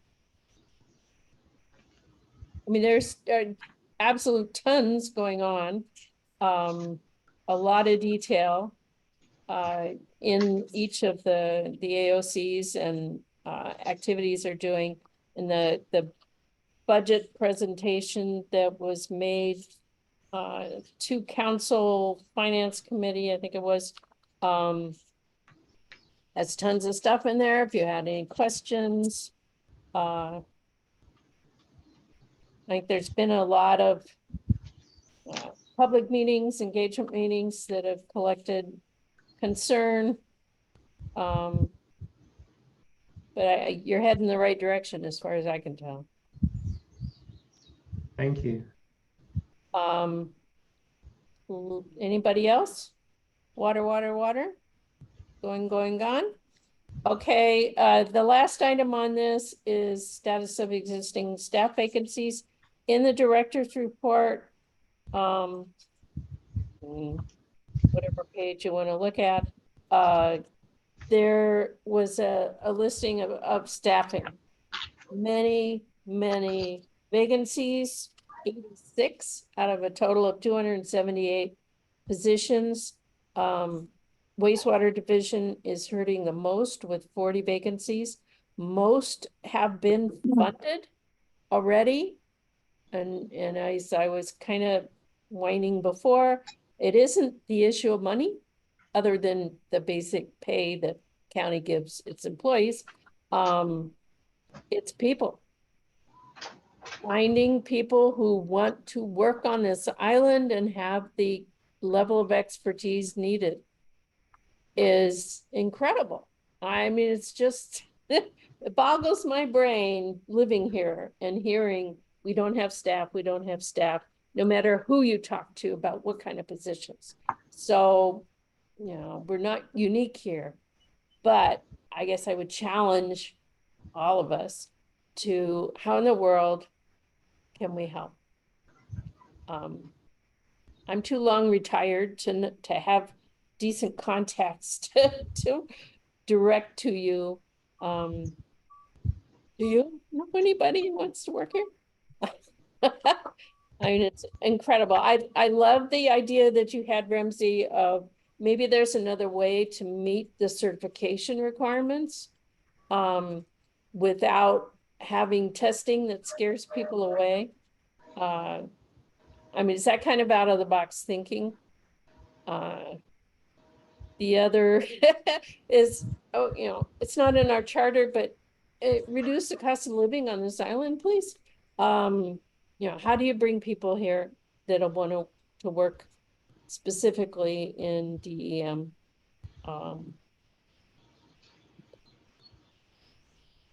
Del, you know the answer. I see. No, but I have a suggestion. I think I've made it before about looking for internships, you know, for like the engineers from the college or looking at the high school for students, or even now looking at the employment or unemployment agencies to see. But it's one thing to say that there's nobody who wants to work, but then there are a lot of people I've talked to that say they've applied and they never got, a chance. So, I don't know. It's both true. Some people applied and never got called. Some people, and then others haven't applied. But it's like we cannot just stop and say that there is nobody wants to work, because it's all over. You know, Modified schedules, closed days because there's nobody to work. So looking for the workforce from like kids, high school kids looking for a second income or something, or looking for part-timers who are trying to supplement other jobs with like the transfer stations, 1 day a week, maybe to Kalapana or other stations that may need help. That would be something to look at. I'm sure 1 day a week for some people isn't a problem, but the application process is long. If you've looked at it, it's really long. So it's discouraging to begin with. But I cannot believe that nobody's applying. I can't. And yes, I look at that every time, that, because there are people who want to work. Maybe we need to reach out to different other areas, some social media, because I know the prosecutor's office, they have a Instagram page.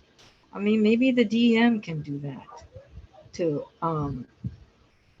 put out public awareness about the positions that are available and the benefits with it.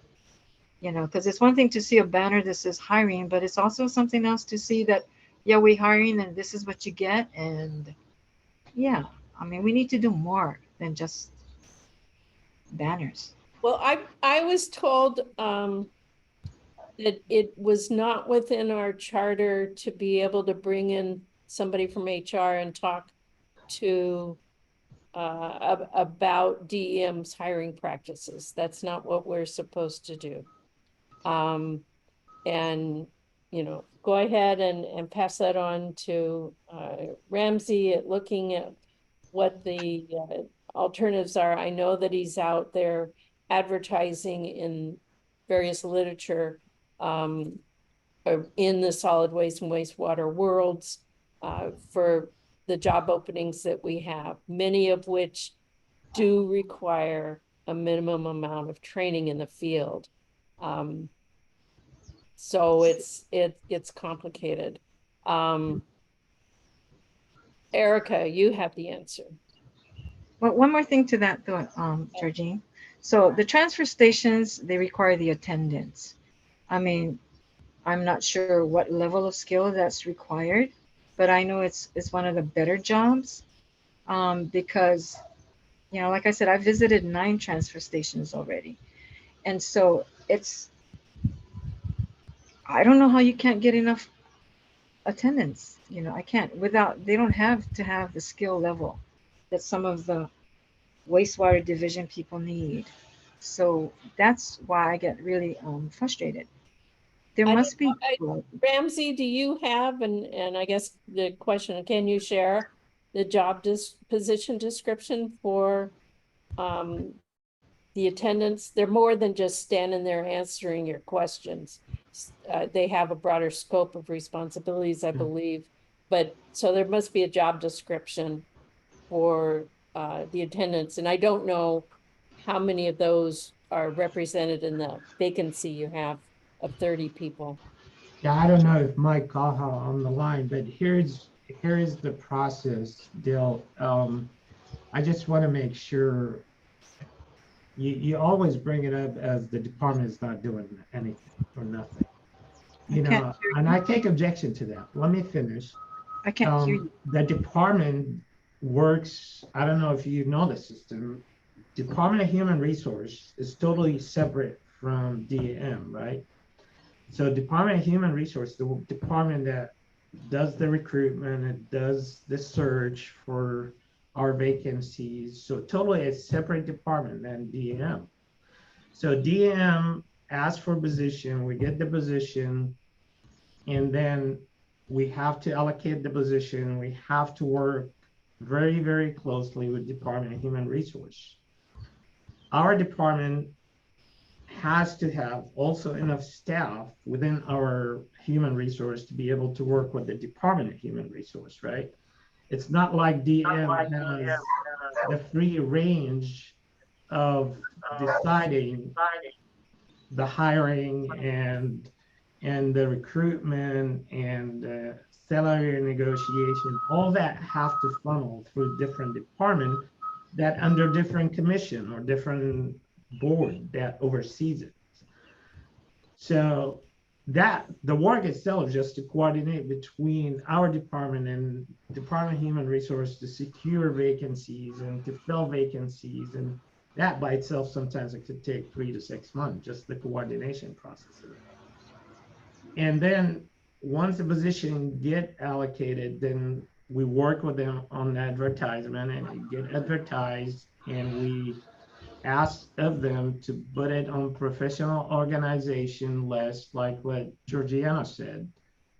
If it's professional position that requires certain experience, we literally advertise it in any venue we can, even on LinkedIn. You know, so it goes out to the entire nation. Some may be interested, they submit applications, some they withdraw their application because once they know the cost and the cost of moving and cost of living, just back away. Even sometimes we have to go through the interview and they back away after we interview them. So it's a bit complex process. It's not in the hand of DEM. It's multiple agency and department involved in the process. As far as your scale attendant or the solid waste facility attendant, yes, this is local positions, probably easier than the professional position to fill in, but they still have to go through a process to get out on the street. So it has to go through our human resource department because these all positional civil service. So you have to go by the book of how to go about the recruitment process and how we need to work with Department of Human Resource. So we only have one human resource for the entire department, in my department, right? And we have over 220 employees. So not we only cover the labor issues within the current staffing, but we also, that one person covers the assistance of recruiting, allocating grievances from employees. So maybe I recommend just come and sit in one of our HR, the only HR officer in our department, so you can get a feel of the process. Because it sounds like we doing nothing. We doing a lot, and we advertising these positions nationwide. So I just want to get the record straight because comments like that get thrown out, and it's not helpful. Well, I apologize. It was not meant to offend you. It's just that every month for the past year and a half that I've been on the commission, that's all I hear. So I'm just trying to offer suggestions about internships, working with the schools, working with the colleges, now maybe working with employment, unemployment. I mean, if you have the people or, you know, if the HR gets people to come in, then maybe it's something that you got to reevaluate how the HR is doing it. I'm not saying they're not doing their job. They must be understaffed, just like every other department, but that never solves the problem. So I agree with you. Yeah, I mean, so that's it's not, why it was never to offend you, Ramsey. It's just it's frustrating every month for like a year and a half. That's all I hear. And so it's and like, every department in the county have the same right. issues. But not only Unfortunately, the county, I mean, not only the county, I know that. So I'm just saying, if we're going to look at that as the reason why nothing gets moved or done, then it's like, then what are we really trying to do? Or what are we doing? Are we trying to make sure that HR is fully staffed? Are they, you know, so that they can fill the positions in all the departments? What needs to be done for this to happen? So I'm not blaming anybody. I'm just saying maybe we need to look. If we need the staffing like it says we do, then we should try and get the staffing. And if you're saying they're not qualified, then I don't know. I cannot believe that there's no one qualified out there. And I cannot believe that no one wants to work. Yeah, there's a lot of people who don't, but I can't. It's hard. And Well, maybe that's why what I'm saying is qualification doesn't go through our department. It goes through a different department to determine qualification. I understand that. So if other department tells me this is the list of qualified people, I have to go with it. I cannot tell the other department no. Well, no, so go with that, so go with that, go with what they suggest or recommend and hire them if that would be the case. And that's what we do. Okay, so, but I'm just saying it's a chronic problem all over. It is a chronic. We've been working with the mayor. We have been working with the management director. We have been working with the director, Department of Human Resources. Not only me, it's every department. It's unfortunate. It has been chronic since I started, and it frustrated me probably more than anybody else because I need to deliver. I get administrative order and consent, as you all know. I know. I have to deliver to EBA. If I don't get the staffing and other department cannot help me get the staffing, I'm gonna fail. The county's gonna fail. Every department. And that's what I've been preaching out. I attended the University of Hilo. Jim, you could contest that. I even asked the people that were graduate master's student there. The first thing I opened my comment with, we hiring. I'm sure you are, Ramsey. I'm sure you are. It's just that all of the stuff stands still because we just have nobody to do the jobs or the projects. And yet we're looking to do more, knowing that we don't have the bodies to do the jobs already now. So maybe in the spirit of time. Okay, we'll do it offline at another time. That's fine. That there may be other organizations that are working, have to be, I hope, working on this issue of workforce for government provided services. I don't know. There's probably 15 different commissions that cover that kind of issue. And it might be worth you looking to see whether there's some other leverage points. I just feel frustrated as EMC that we're not going to be the ones to find that solution. And maybe you could talk with your council person and say, what can we do? And it may be at the state level that needs to be done as well, because we are talking about state civil service and some of the impediments that we have. And we're dealing with union issues and we're dealing with all sorts of things that really aren't in our charter. So I'd like to stick. I think that's where the legislation need to be directed. I think bills and legislation need to go through state level. From former Senator Acosta to others. And I think you guys are already on the commission now. I think if you guys don't support legislatively to change some of these current law that ties our hand to be able to recruit and deliver the services, we're going to continue going on that circle. Yeah. Can I chime in I'm sorry, I had my hand raised and I just wanted to offer Dell space to be able to speak. I see Ramsey in many different settings soliciting his needs for hire. So thank you for that, Ramsey. I also am in many different wastewater settings, from technical conferences to working with some of the conservation organizations that you're speaking of, that is trying to hone in on workforce development.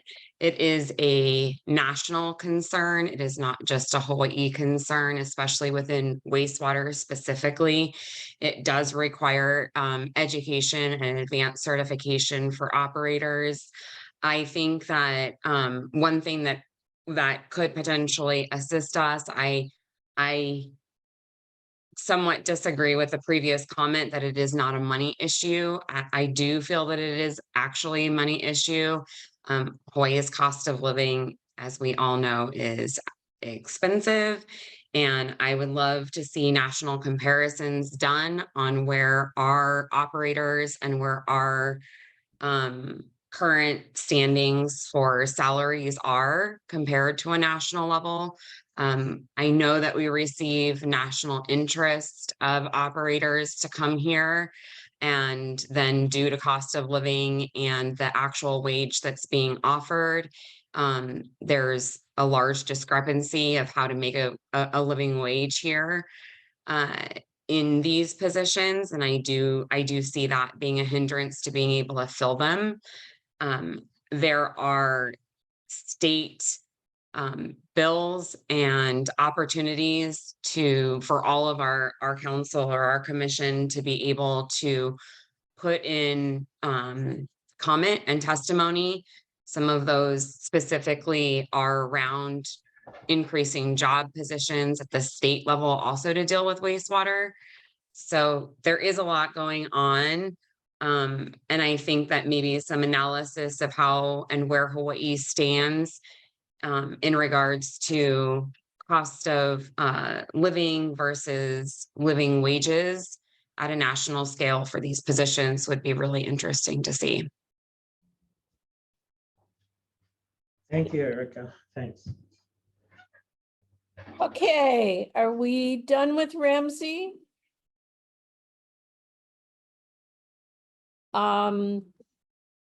Next on the agenda are future agenda items.